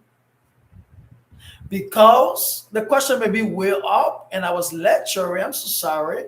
I never did it on purpose. Okay, let me scroll all the way up and then maybe I can find the question. Hold on 1 minute. Let me go all the way up. Daniel Joe. Let me go all the way up. Let me go all the way up. Hmm. I'm sorry, folks. I just need to take some questions and answer now. Okay, and now I'm seeing the question. I don't know what is the question that was all the way up, Daniel. And you never expected me to have seen it because a lot of tech was coming through. Um, D, DG. So Daniel Joe, this is a question. DG, as we have three types of chaplains, say, do we also have three types of diplomats? Roman Catholic diplomacy, Protestant Muslim diplomacy. Is it applicable to diplomats that in question? Come on. Everyone is a diplomat, my friend. So yes, the Roman Catholic have their own way of running the organization, and so they are diplomats in their rights. The Muslims that you talk about here, yes, from a relation standpoint, they are diplomats in their own rights. They have their own formation of beliefs. They have their own missionaries or preachers or prophets that go out to proclaim the message. Those are ambassadors as well. Remember, I said initially in this class that ambassadors today were referred to as ministers in those days, and the prophets are ministers from the Muslim faith. They are ministering the word that came from Allah, according to them, to Muhammad, which we as Christians refer to us as the Bible or the Word of God. So they are ministers who ministering as well. Are they ambassadors? Yes, they are. So yes, every organization have their own way of seeing in the ambassadorial roles, and the ambassadorial roles are functional to that.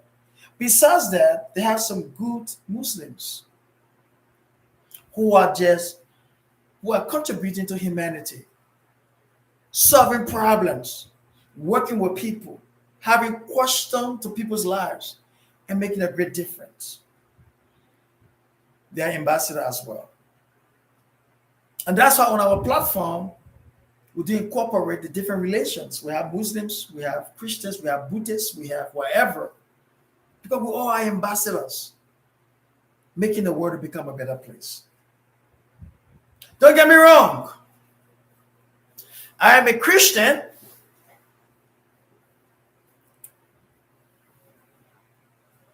I also know some good Muslims who are better than some people who call themselves Christians.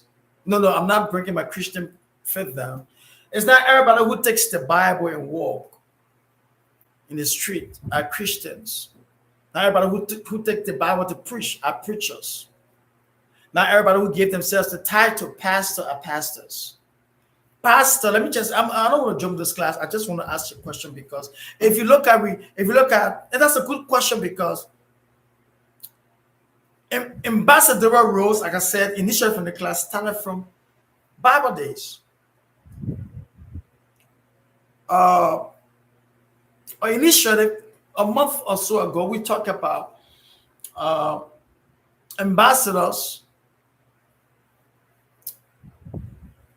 sprinkling off from a minister, right? Those who minister, that's what we got foreign ministry, right? Into another country. They are ministers into another country, so they're foreign ministry. So that's important.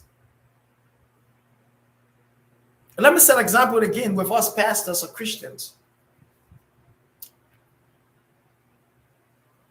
Pastoral role is not by title, it's by doing. Doing, doing. Uh, in fact, let me shock you. I got things that already failed.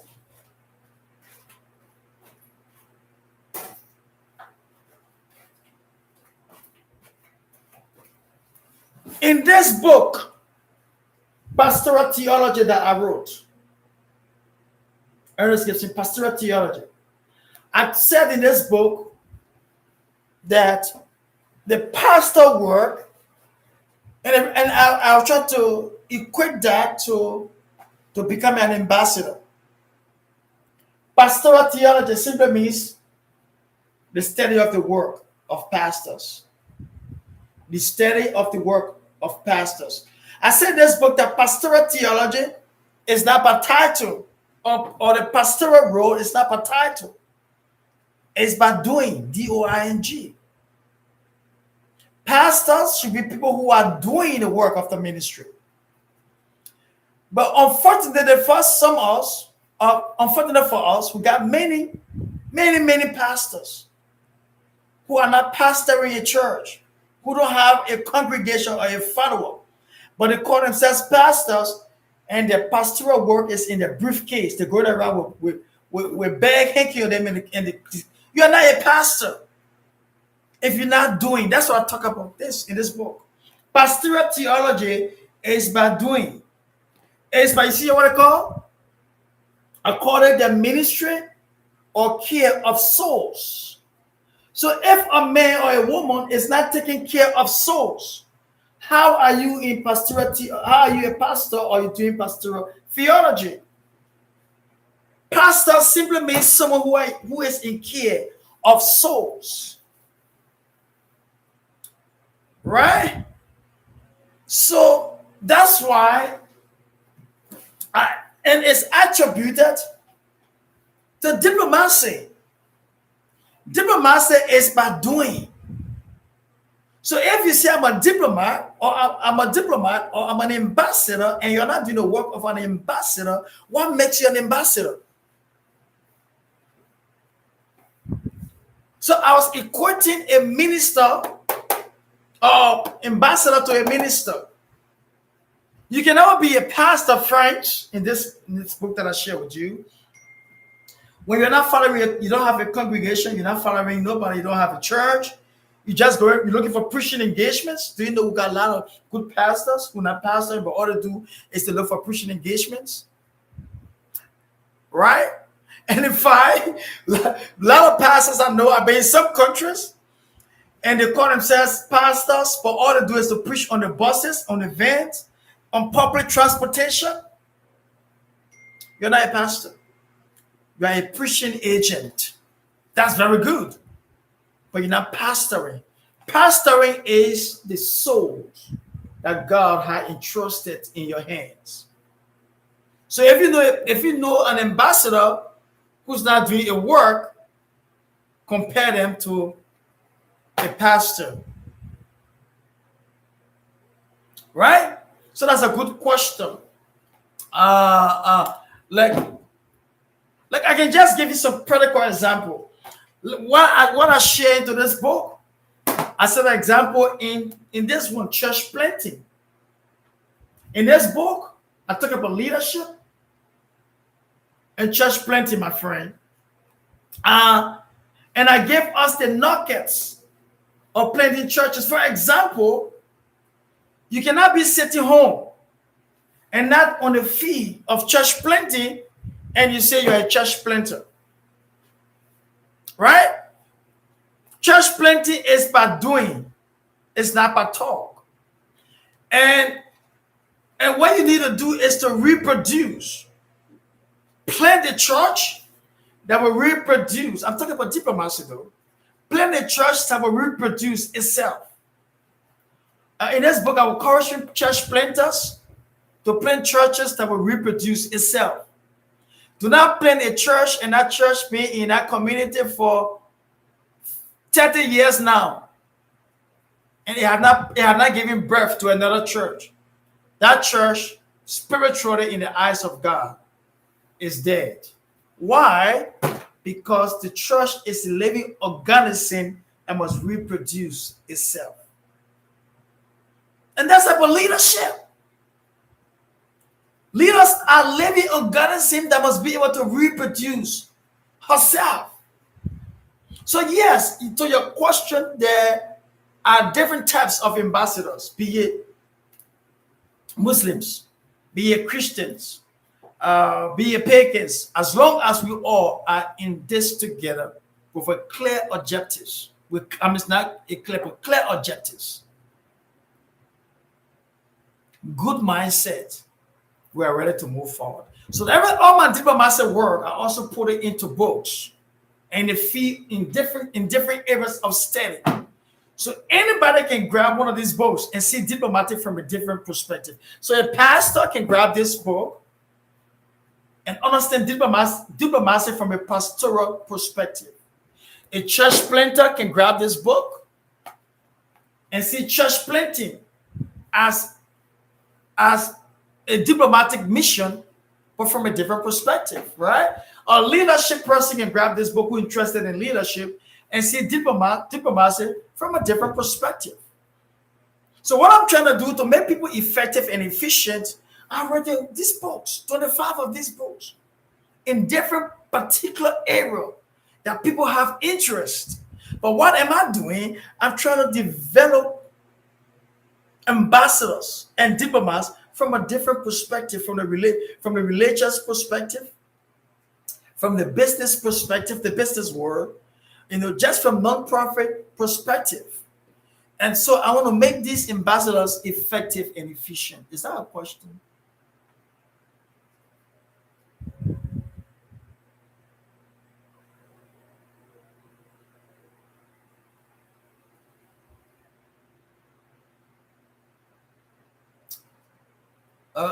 If we can write a question little by little, I can understand. But if you write it too long, it will take me time. Someone said a pastor is one who has passed through the school of ministry in a reputable church organization. Is that right? Is that a pastor? Yeah, man. I agree with your philosophy because that's your philosophy, Ambassador Lissy. But we got some people who went through the school of ministry, but they're not pastors. Okay? Pastoral work is first a call before a perfection. People may go through pastoral schools, but it does not make them a pastor. It only makes them to be learner of God's word and learners of the scripture of a church organization, but it does not make one a pastor. Nobody goes to school to become a pastor. Hear me well. Nobody goes to school to become a pastor. Pastors, God called and enabling servants, go to institutions to prepare for ministry. They don't go to school to become pastors, they go to school to prepare for ministry. In other words, they have already identified that they are called. They are chosen by God. Many have called, but few are chosen. They are chosen by God. They have an inward witness. This is what God has commissioned them to do. They have an outward perspective that other people have identified, the call that God has attached on their lives. They have the support from the family and friends in the community that this and meeting seasoned ministers that this is what God is calling you to do. Then they go to school for preparation. For preparation. Remember that Moses was called at the burning bush by God.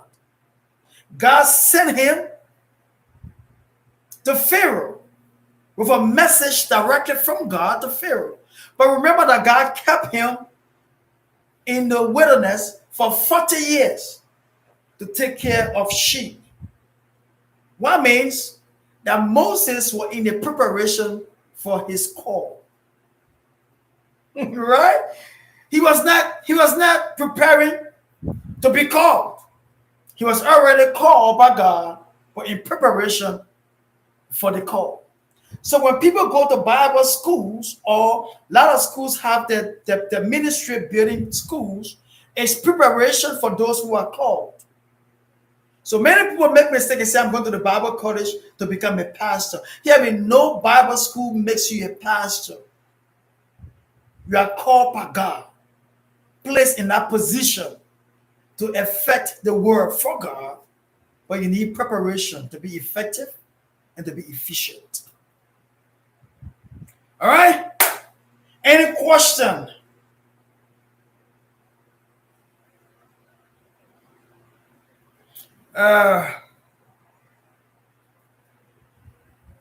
Who did say, oh, did you thank you for doing justice to my question? Okay, Ambassador, then I appreciate that. Somebody asked, sir, I want to ask, talk, taking into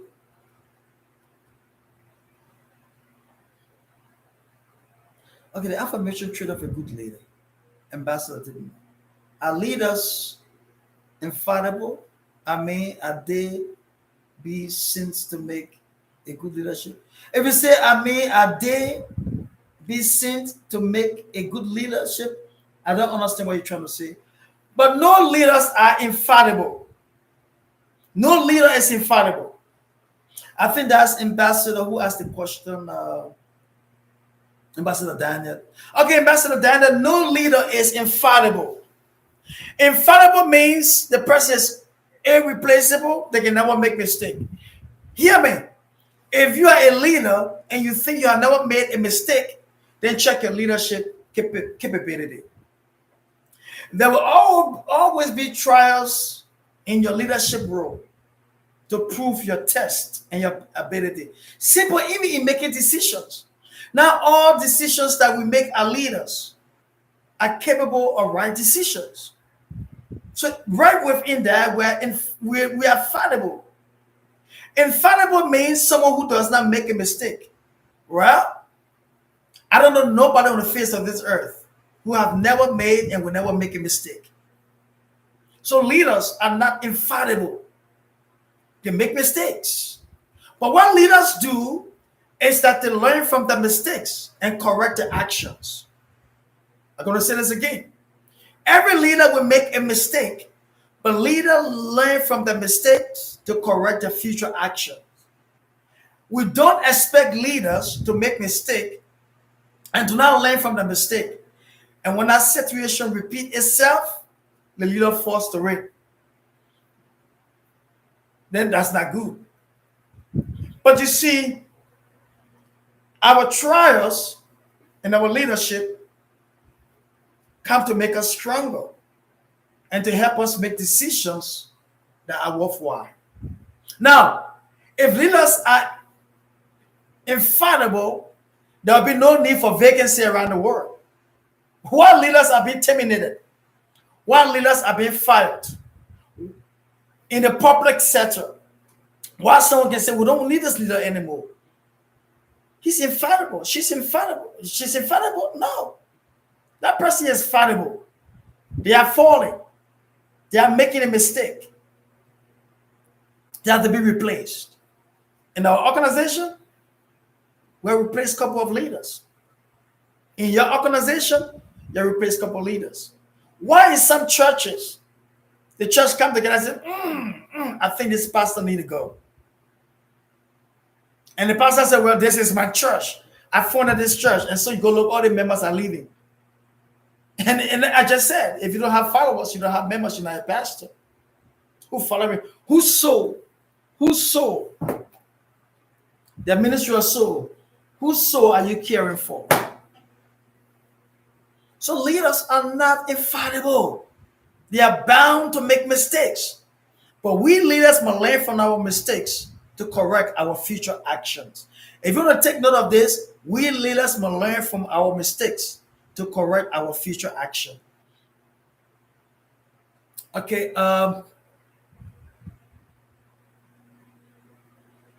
Okay. Any more questions, folks? I think I need to close. I need to go. Tawu, God bless you, sir. Thank you, Ambassador Tawu. God bless you too.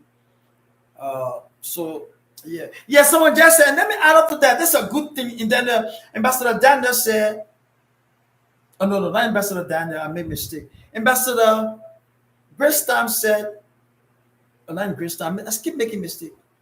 Okay, this is Ambassador Titus. Yes, leaders go through development process first. That's what. And hear me. That will make us not infallible. Along the line of our developmental process, we make mistakes. We make wrong decisions. We will take wrong actions. We say some wrong things. We make mistakes. But again, we learn from our mistakes to correct our future action. If you keep doing what you did 5 years ago and you have not changed, those mistakes that you made, then you're not in a developmental process. Mistakes are bound to happen. But like I said in this book, when mistakes happen, take responsibilities. Okay? When mistakes happen, you see honor unit 3 goals. Unit 1, leaders accept responsibilities. When mistakes happen, take responsibility of your action. Every leader who takes responsibility of his action is willing to be adjusted, is willing to learn, and is willing to go forward. Ambassadors who refuses to learn and take responsibilities of the action are ambassadors who are dying. And just by the process of time, your leadership capacity will be useless to the world. Because nobody wants to see people who think they are infallible, never make mistake. Because if you think you are infallible and you cannot make mistake, you can never be corrected. Do you know that? That's why many times leaders do not want to be corrected. Because they think that they're infallible. And leaders who don't want to be corrected, they are opening doors for greater fall. Leaders who don't want, ambassadors who don't want to take responsibilities and be corrected, they are bound to fall. Hear me. A leader who is not growing is a leader who is dying. Hear this. A leader who is not growing is a leader who is dying. An ambassador that is closed to growth is an ambassador that is ineffective and is losing the leadership ability to lead. There will always be mistakes, but we'll learn from our mistakes. Did you please treat my question about what's your question? I don't see the question though. Ambassador Graceland, what's your question? Oh God. You promised to send us the assignments. Should we still expect it? Yes. Oh yes, Ambassador. Your real name is what? Okay. Any form or something. Yes. We will. Sorry for that. I will apologize. Again, I just said leaders are not infallible. So I apologize for not sending back your question. We've been so basic with a lot of chaotic situations that have been going on. with the organization, making sure we got everybody back on track, everything back on track. And we suspended some of our classes and we suspended some things that were doing to make sure that we all are united and back together. And this has happened. We're back on track. And so that's why we started this class. I'm going to go back to the assignments. I'm going to take time doing some of your assignments and working on those assignments and getting it back to you. So, Ambassador Graceland, thank you for bringing that to my attention. I do apologize. We promised to send you the assignment, but we're being carried away by a lot of distraction that was heading our organization. But we're going to get back on track. We are back on track, and we're going to get those assignments back to you. Thank you so much. Any other question before I let you go?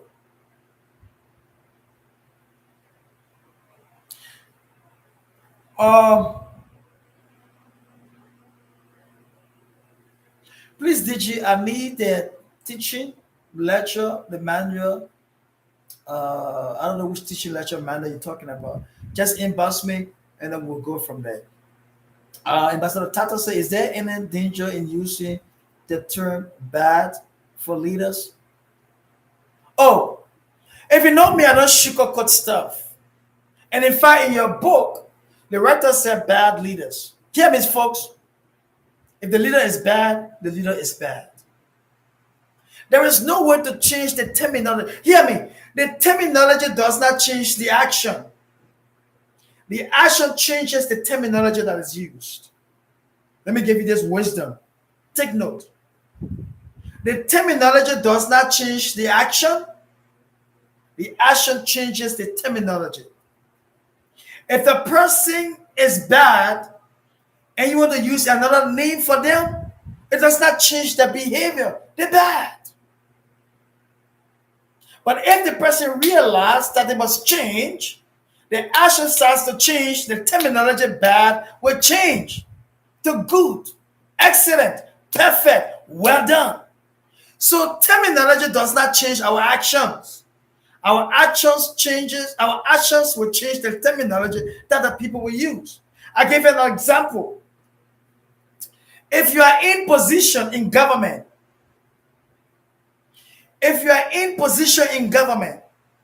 when you steal the people money, they said the person embezzle. Come on, the person stole. You take money from somebody that is not yours, it's stealing. But because we are diplomats, they don't say we steal. They say we embezzle. But when the poor man do the same thing, they say the poor man stole. It's unfair. Embezzlement is stealing. So what gave the diplomat a good title? They say, well, he just embezzled. And when the little man out there did the same thing, they said the man stole. Then now they changed the terminology to white collar crime. Have you heard the term white collar crime?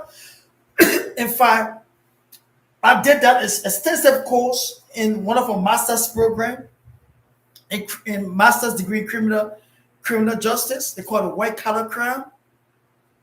The same crime that people would do on the street, and excuse me, and they are judged. The same crime that people would do and they are sent to court or sent to jail. When other ambassadors or government officials do that, they call it white collar crime. There is nothing between white collar crime and black collar crime. There is nothing between blue collar crime or purple collar crime. A crime is a crime. So why try to make it sound better for those of us who are in some type of leadership role and make it sound bad for those who are in leadership role? So if the person is bad, the person is bad. If the person is good, the person is. So most of you should know me by now. I'm a straightforward person. I don't use terminologies to make you feel good.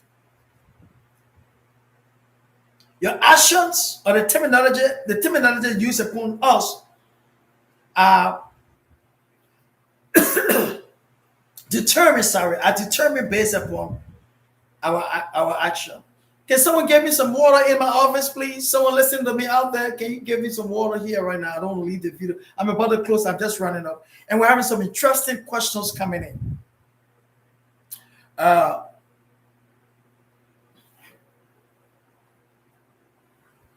another person says, Deborah said, thank you so much, sir, for this wonderful training.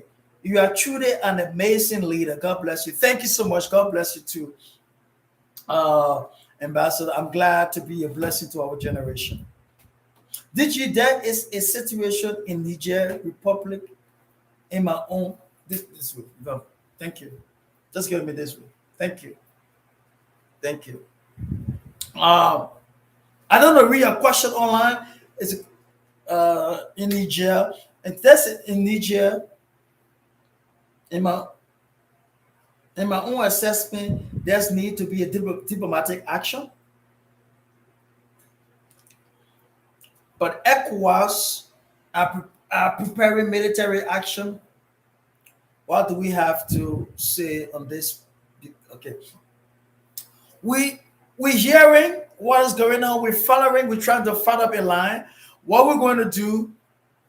I thought about calling an emergency meeting on a situation in Niger, and I'm going to set up an international team uh, to look into the crisis and the situation that is in Niger. It's not our role to do, but we are future diplomats and we want to help preserve the future generation.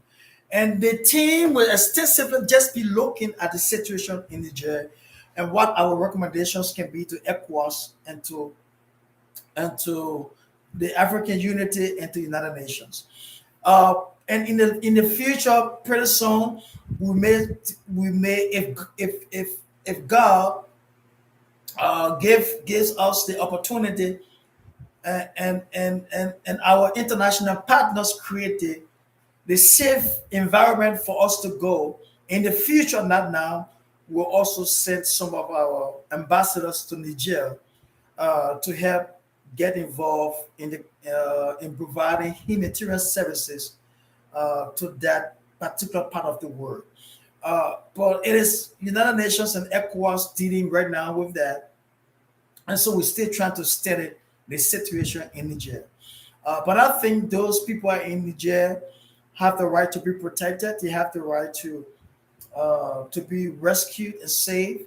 And but it is a political region, and we want to be mindful of how we get involved and the comment that we're going to make in a public forum, uh, so that we want to make sure that we're not stirring up conflict, but we are we are part of the process. So most of our discussion will be behind the scene, and then making recommendations and see what can we do. All right, and then we'll question Ambassador Blessing. Did you have do I get these books? I can send you the books through electronic forms, to the internet, and then you can be able to print them out because I won't be able to mail hard copies to you. If you are in the US, if you are in the not, because it will cost a lot of money for me to mail them to you, and I do not want to start taking money to you to mail or to post book to send it to you, and the books delay and you don't get your books, and it's like, oh, the DG took my money to mail a book to me and I never got my books, right? And if I mail a book to one person, I have to be fair to mail to everybody around the world. I don't have that type of money, to mail thousands of books to everybody around the world. But if you're in the US, or if you know somebody in the United States, for instance, you know some friends who's visiting from other part of the world and they're in the United States of America, and I can talk to them. I can, they can share their address with me, and then I can mail some of the hard copies of the books to them. So when they're coming back, they can just put it in their briefcase or the overnight bag and bring it to you wherever you are. If you want to get a hard copy of the books, but you can get the electronic files, and you can go to your public printing house and print them. But I want to be mindful, folks, that if you get an electronic copy of my book and you want to reproduce them, please get my permission. I'm not sending books, electronic copy to you so you can start producing them massively in hundreds of copies, if not thousands, and start selling them to your people in your country with you know, hundreds of dollars or thousands of naira or CDs, millions of CDs, or whatever your country currency is. Please don't do that. Please don't do that. I'm giving it to you free. If you want to set up, like I said, if you want to use them for your own growth and development, I wanted to send you that. If you want to do that, maybe maybe set up a Bible school, or maybe set up a training program. Let me know ahead of time, and then we can have the MOU, the memory of understanding, so you can excuse me. I can tell you that you can produce massive copy, but it has to be done through the MOU, because I don't want people sending me, inboxing me or calling me and telling me that they're buying books from you. The books is this amount, that amount. It's just gonna be unethical to do. Okay, if there's no more, we don't have any more question. I'm gonna call it a day, and then I will be speaking to you pretty soon. Please like this video if you want to like. If you don't want to like, it's okay. Please subscribe to our channel, and please do. Please, let's prepare for the conference in Ethiopia, Addis Ababa. We got some important things to discuss. It will be a time that some of you are going to meet me for the first time in person, and I want to meet every one of you for the first time. And all these electronic ID cards you are getting, if you come into the conference, hear me, folks. If you come into the conference and you have paid for your conference fee, I can also do you a favor to print a hard copy of your ID card and put it in your conference material. It can be my contribution towards you, so that you can have a printed copy of your ID card in your conference material. So it cannot just be electronic email that you have to print, but you have to inbox us and let us know that I'm coming for the conference. I have paid my conference fee and I need a copy of my ID card, because the ID card is going to be just our gift to you. If we print that, it's not part of your conference fee. So it's just going to be a gift to you. All right? So if you can do that, that would be great. Please.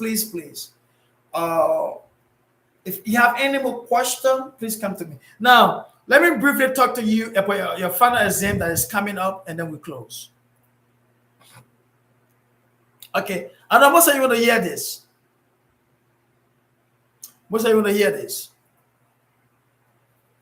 The final exam is going to be open book exam.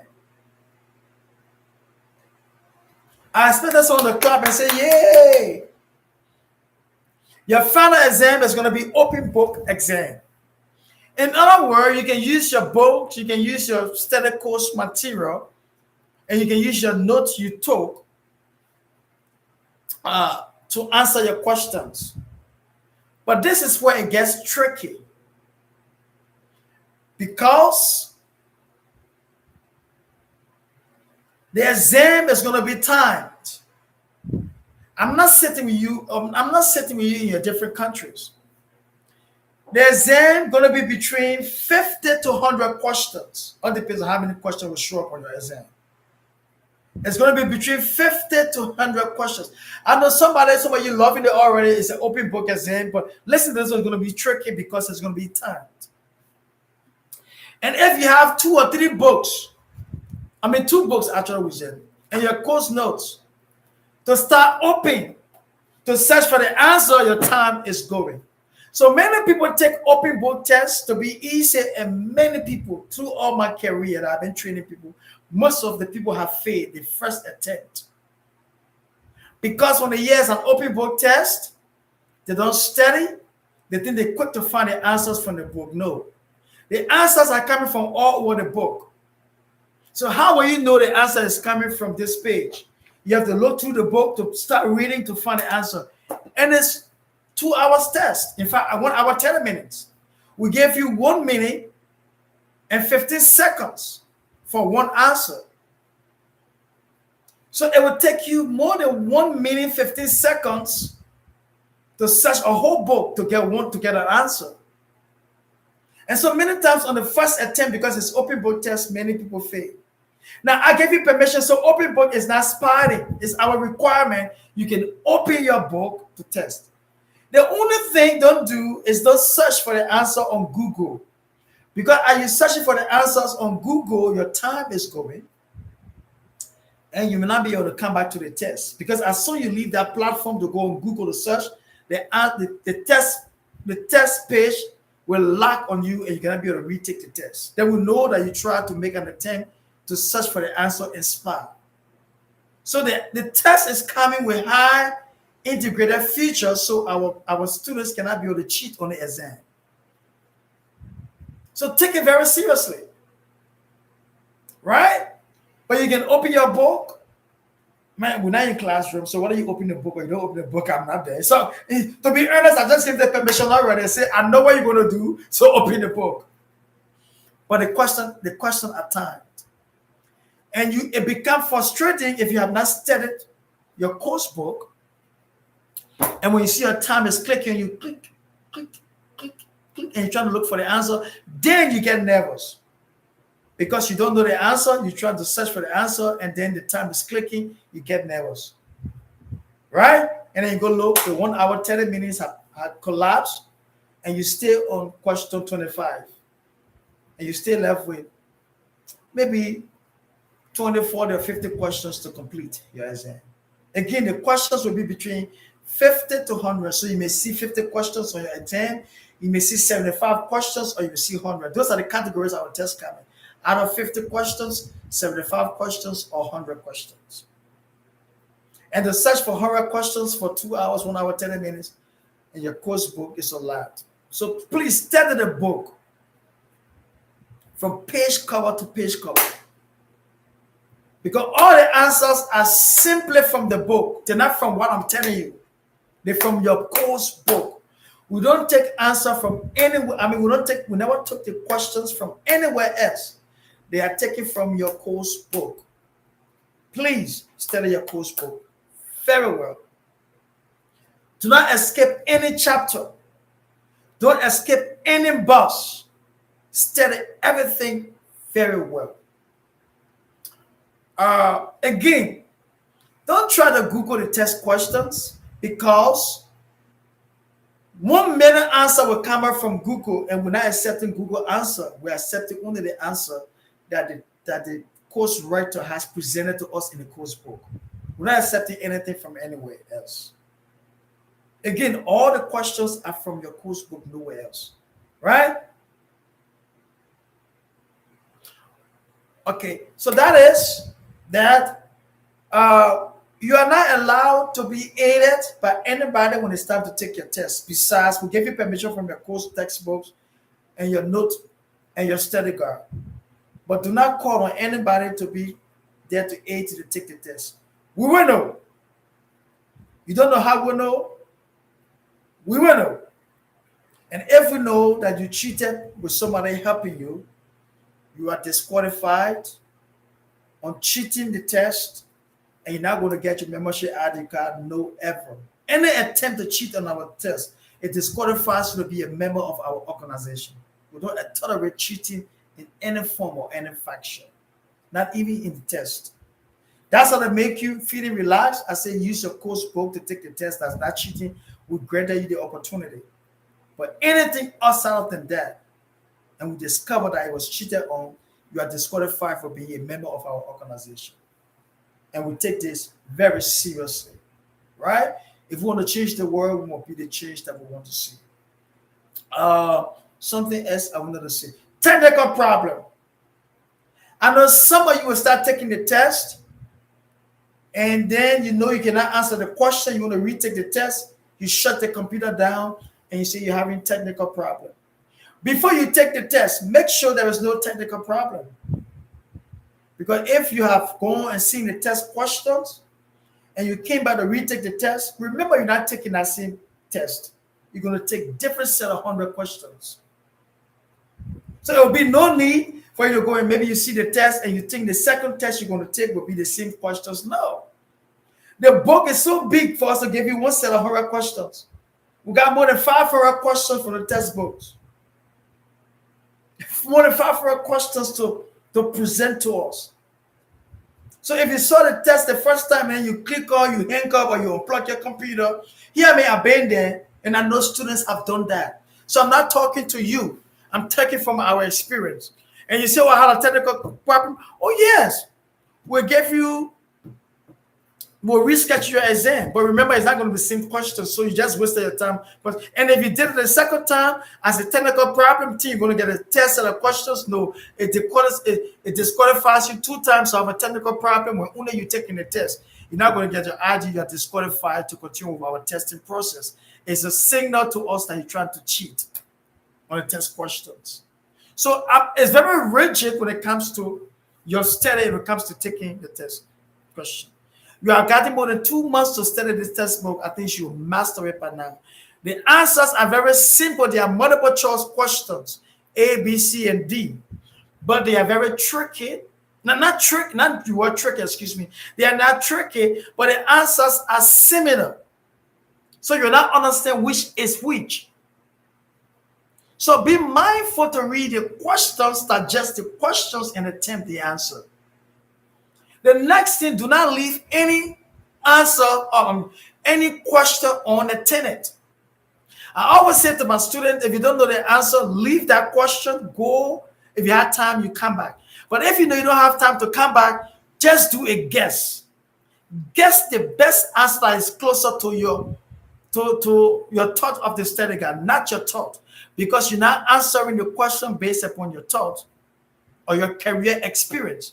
You're answering the questions based upon the professor, not the professor, but the course book experience. I don't expect you to answer the questions as I expect you to answer it for me. To my presentation, I do expect you to answer the question like the course writer wrote the book. That's why it's multiple choice. We're not asking you to explain about this. Give us your philosophy, your idea. It's A, B, C, D. You know? And the best answer will be one of those. Either A, either B, either C, either D. D simply means maybe none of the above, all of the above, or maybe A and C. Now, so that's why. So I'm just preparing you now for your exam, right? So let's do that. We should be 2 hours 30 minutes on this thing, and with 2 hours 27 minutes, we got 3 more minutes to go. Any question? And as the exam is coming, I want to give us 2 weeks to prepare us now. Every time I'm going to be coming, I'm going to be preparing for the exam. I'm going to send out the date of the exam, but your exam is coming very soon. Because I want some of you who are being here now to take your exam, pass your exam, and get your ID cards. With all you not passing the exam, you can now get an ID card. So take your exam very serious. 1, it's a preparation for your career. 2, it's an opportunity to also receive your identification card. Right? So take it very serious. All right. There's a sentence we said. Somebody said, DG, I'm not hearing you. Network problem. I'm sorry you got a network problem. But if that, you go to take your exam, make sure you have good network problem before we start to take the exam. Because it's going to work. You're going to inbox me. You will say, DG, I'm ready for my exam. So once you say school has closed at exam time, I'm going to open the exam frame in 2 weeks. Within 2 weeks. So anytime within the 2 weeks, you can inbox me and say, DG, I'm ready for my exam. Once you get ready for the exam, I'm going to email you the link to the exam. Right? And once I make the link to your final exam, I'm going to call, I'm going to send an inbox. Did you receive the exam? You have to respond yes. Then I will unlock the exam for you. So the very moment you click on the exam, on the link to the exam, when that exam opens, you have to start and complete. You cannot leave it or take a break, save it, and go and come back. As long as you, it will ask, are you ready to take the exam? You say yes. You click on yes. The exam will open. You have said you're ready. That means that there's no technical problem you foresee. You have a good network. Everything else. You click on that. The exam open. Once your exam opens, your time starts to go. And once the time starts to go, you must complete the exam in that one setting. You cannot take 2 or 3 days to complete your exam, not even 3 hours. It's 1 hour, 30 minutes to complete the exam. After 1 hour, 30 minutes, you have not completed your exam yet, the exam will lock. The exam will lock and you have no access to that exam. And then your exam will automatically submit itself to us. And you will not be able to go to make changes or do anything. So if you only had done 20 questions out of the 50 questions, 20 questions, for example, or 50 questions out of the 100 questions, for example, the 50 questions will be submitted. As soon as the time collapse, the exam will close automatically and you will be having no time to retake the exam until we give you the permission to reset the exam. You cannot be taking your final exam and your baby starts to cry and you run to go see the baby and come back. The time will not stop. The time will be going. Okay? So always find a quiet and a good place to take your exam. It should not be distracted. There should be no distraction. There should be no one calling you, no one visit. To take your exam is not time for visitors because visitors will distract you and you don't want that. Do not take your exam on your cell phone. The exams are going to be cell phone compatible. It's going to be device compatible, but I would advise look for a computer, either a laptop or a desktop.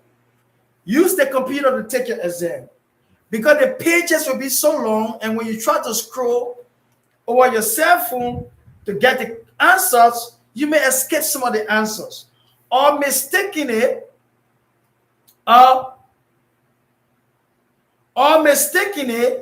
Your finger mistakenly touch on one of the answers. So your answer should be C and you put C. But try to scroll, mistakenly scrolling and your finger when it went up to A, even though you told C and you mistakenly touch something, it's gonna generate that as your answer. And you are taking all your time to answer that question, but you're trying to scroll and you have not realized that your finger had touched something and your answer has changed. So always take your test on a computer, friend. If you don't have a computer, go to your friend's place, borrow a laptop. Or go to the cafe. Those of us who are in Africa know it's expensive, but it's your final exam. Sometimes the cafe is not recommended because it's too noisy, it's a noisy place and you need to concentrate. But whatever means you can do to use a computer to take your exam, I would recommend that instead of your cell phone. We have a lot of people attempting the exams on the cell phone, and they have to retake the exam because they failed the first attempt. Now, talking about attempt, we gave you 2 attempts. The first attempt, you take it, great. We're always having second chances here at the feature diploma. And you did not do well, you send us a message that you want to take, you'll get your grade, your instant grade. In fact, the good thing about it, when you take the test today, yes, Jenna asked a good question. Ambassador Jenna, did you, sir, are we to use the first course book sent to our... Yes, that's the only book we use. You hear me? All the books that I'm sharing with you, there's not your textbooks. No text coming from these books. Everything is coming from the textbooks you received initially when you enrolled in the school. Either you received the textbook from Ambassador, Ahmad Samuel or Ambassador David. Those books you received in the study guide, that's just where the test questions are coming from. They are not coming from nowhere. They are not coming from the internet. They are not coming from the books that I wrote. No. They are coming from your book. The diplomacy book you received, diplomacy in the 21st century. diplomacy in the 21st century. And that book should have the Future Diplomat logo on the back. So if somebody sent you a book, because they got a lot of diplomacy for the 21st century, and it does not have the School of Diplomacy logo on that book, do not use that book to attempt your test questions, because it may be a different version of the book. So all our books that we send for the test, it has the Future Diplomat School or logo on that. All right. So that's the course book.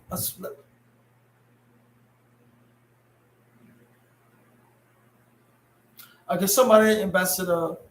Oh, that's concerning my book. No problem. He says, Ambassador David Taylor said, I would love to have the book electronically for my own consumption to study. All right, we're going to talk about that. I'm on the course book now, so I don't want to confuse the people on the books that I've read. I want to focus on the course book and the exam, because the exam is very much important. Should we expect objectives or theory questions? Okay, so as you expect objective theory question, I think I just answered the question. Ambassador Titus, multiple choice. I don't like to call it whatever terminology to confuse people. Just multiple choice: A, B, C, and D. Choose your best option. Right? Choose your best option, and the answers will be one of those. Whatever in there, simple. But don't just go and start clicking, because you got to read the question with clarity, and then that. If you make an attempt to take the test question, I will know that you have started the test question, because I will get a signal that Ambassador, for example, Ambassador Titus has started the test question. So my phone now is going to be open to Ambassador Titus.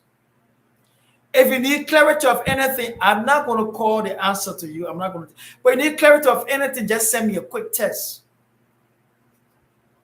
If you're having difficulty of anything, send me a quick test. Then text me or call.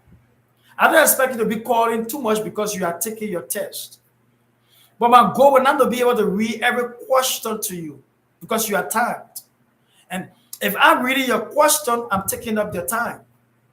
So I won't be able to read your question, with understanding. But in the event that you call me and you need clarity on a question, remember your time is going to go. I'm not going to stop the time for you, because I'm giving you clarity. It's part of your testing time. So before you send a text message to me, before you ask me a question, make sure that it's part of your time frame. Within the 1 hour, 30 minutes, you have to take your final exam. All right, thank you, everybody. If no more question, then we should be close. Let me go up small soon. Yeah, okay.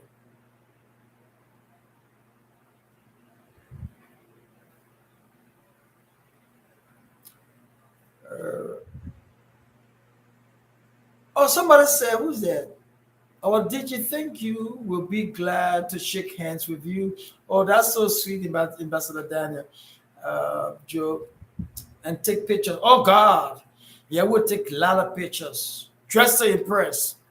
We'll take a lot of pictures. And most of your pictures will be hanging at our international office, at our headquarters. When I take pictures of you, I like to put pictures on my walls of people who I shake hands with and who I think, just to remember you.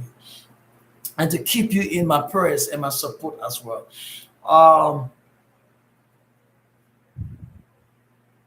Okay. Okay, so thank you so much for listening. Any more questions, chat me. Hook me up to this weekend.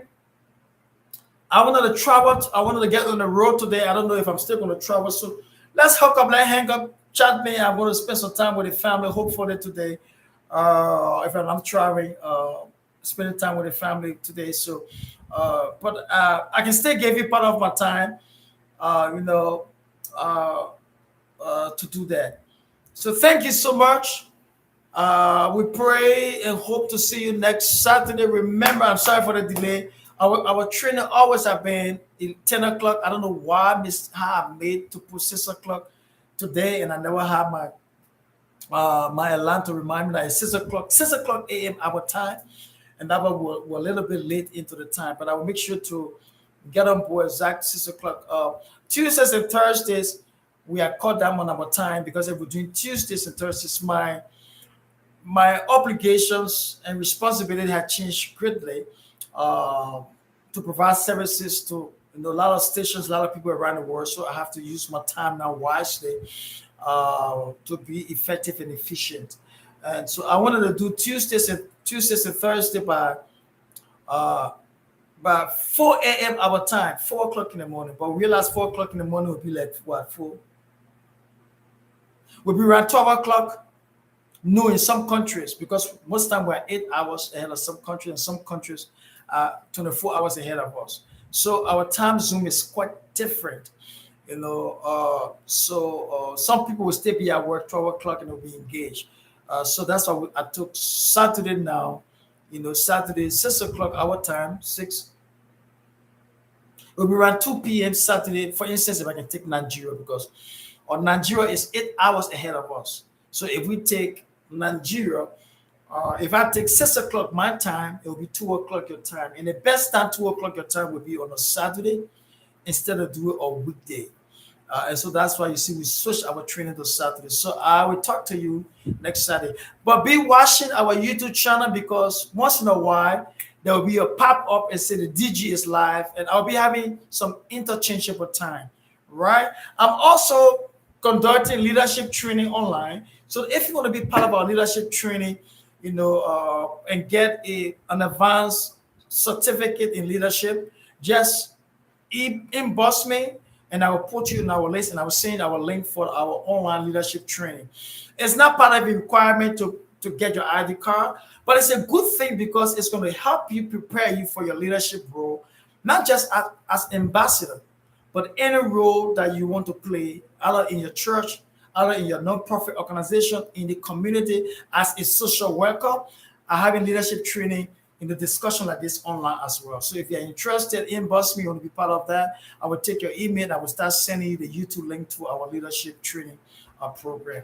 But I love you so much and your commitment to the future diplomats and all that you do. Again, today we've been talking about bad leaders, bad followers, and bad media. These are three key things that have a negative influence over your diplomatic role in the community. Bad leaders, and I said that bad leaders were even there and they encouraged World War II to get established. Diplomats starting World War II, they were bad leaders. We also have bad leaders who part of our platform and seem to be that when they do wrong, when we try to chastise them, then they try to get everybody rich against us, and other people don't want to be active because of a bad leader. No one's above the law, not even Ernest Gibson. Anything we do will be brought to book, will be justified, and we should take responsibilities of our action. So if I run up our training today, bad leader simply means we should have good examples. For us, simply we should have good examples, not bad leaders. And someone asked me if there's any word for bad leaders. I said no, bad is bad. We cannot say the person embezzle because the person is in leadership and the other person stole because they're not in leadership. Stealing is stealing. Nothing in my vocabulary like the person embezzlement. If you see the person embezzle, it's a good name. They gave them the opportunity to embezzle more. The person stole, the person stole. All right? We need good leaders to be part of the future diplomats, not bad leaders. We need good followers. People who will get the gist of what is happening, ask productive question, help the person who are done wrong to recognize they're wrong, take responsibilities of the action and move forward. Now people will be standing up commercial on our platform. You are bad followers, and those people who don't need you, we get rid of you. Because I always say we are not an organization that is looking for just members. We're looking for qualified, dedicated, impactful people who want to make great impact on our generations. Well, and social media, bad media, do not use the media to attack the future diplomats or to attack your friend. Because the future diplomat, the media is there for everyone. Everybody can use the media, right? So be careful of how you're using the media as an ambassador. Be very careful. Bad medias, bad medias. Be very mindful. Thank you so much.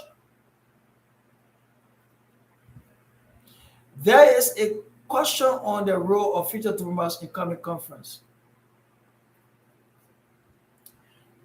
I don't know what the question is. The coming conference is that I told you before that every diplomat who attended the conference, they come as a diplomat. It's going to be work. Work. I don't know the question is. So if you can ask the question later on in my box, I will put that on the platform. I cannot take all the time. It's 2 hours 44 minutes. It should be 2 hours 30 minutes, but because of your time, we're going to have about 14 minutes late above the road. So, but we expect all diplomats to come ready to work. That's all the expectation from you. We come in to find a solution. For instance, there is a situation currently that a country is facing that someone just talked about. So, for instance, we're going to take that country as an example in Niger, and whatever that Niger is going through, we can discuss that at the Ethiopia conference. And if the crisis is still unfailing in Niger, so now every diplomats that are going to come, we're going to take that topic, for example, and discuss it. We're going to work our butt up, our feet, and everything else to develop resolutions, recommendations to end the problem in Niger, for example. Right? And those of you who will register for your conference and pay the conference fee to attend, then we will send you a document of the topics that will be held at the conference and your expectation. So we're not just going to bring you to the conference in Ethiopia blindfolded, don't know what is happening. Every discussion at the Ethiopia conference, your expectation, your participation, and your preparation will be sent to you in a package. And you have to study that package 2 months ahead of time. That's why I encourage people to start registering now, so you can get your package. You are studying the package 2 months ahead of time. So when you come to the conference, you can be impactful. You can make a great contribution. And you can have a wonderful stance on the subject. We don't bring you blindfolded to our conferences. You don't come and say, I just know what is going on. What can I say? What can I do? No. You can't prepare. So the sooner you register, the sooner we start preparing you for your conference, the topics that we're going to be engaging. We don't just send it to everybody. We just send it to the general public, because it's your work. And your work assignment as a diplomat is going to be assigned to you for that conference. Right? And that's going to be reward. You're going to have a certificate for your contribution. You're going to have an award, either from me, or from the American president, or from the future diplomat, if you deserve or you won the award. So you're not just going to come and work to provide solution without getting rewarded, right? So there'll be a lot of rewards for your contribution. The best presenter, the outspoken person, the best initiator, a lot of awards are given to our conferences on that. So we're going to treat you fairly. Okay, yes, send me an email. Someone said they're interested in the leadership training. That's good. All our leadership training comes from most of my leadership books, right? We go through the books together. So if you're interested in the leadership training, just let me know, and then we're going to sign you up for the leadership training. Even a call can cause distraction if one using. All right, Ambassador David Taylor. Yes, that's your concern, but not for everybody. Yeah, even a call can cause distraction if one is using his or her phone to do the exam. That's true. If you're using your phone to do the exam, that's a good contribution, Ambassador David Taylor. I appreciate it. If you're using the phone to do the exam, just imagine somebody may be calling you, either a friend, a family member, your neighbor, someone from your job. And when you get the call, man, I never thought about this. That's a good contribution, Ambassador David Taylor. That's why I always take contribution and I make a separate call. That's a good call. Those things can distract you. And once you leave the exam, forum, and to come back, you're going to be nervous. Your time has gone. You are confused. Maybe the system has lagged on you because of the phone call came. It's going to distract you, and you're not going to do good to your exam. Right? So do that. Now, I was talking about the exam. I said you got two chances. The first chance you take the exam, I will give you a couple of days to prepare. If you want to take the exam the next day, it left for you. You want to take the exam 2 days after level, you want to take the exam 1 week. I always tell people take the exam, after 1 week, because you can go back to your test book. You can go back to the course book and reflect on on things that you missed on the exam, right? And then you can be able uh, to do that. Okay, and then you can come and sit the exam the second time. But if you sit the exam the second time, attempt the exam the second time, and you fail for the second time, we're gonna give you the third time without going through the course for the second time. So we will have people repeating the course because if you get two attempts and fail the exam, we cannot keep letting you just try the exam, which means you have not mastered the material. The first time you fail, okay, maybe the person because we all be angels. Listen to me.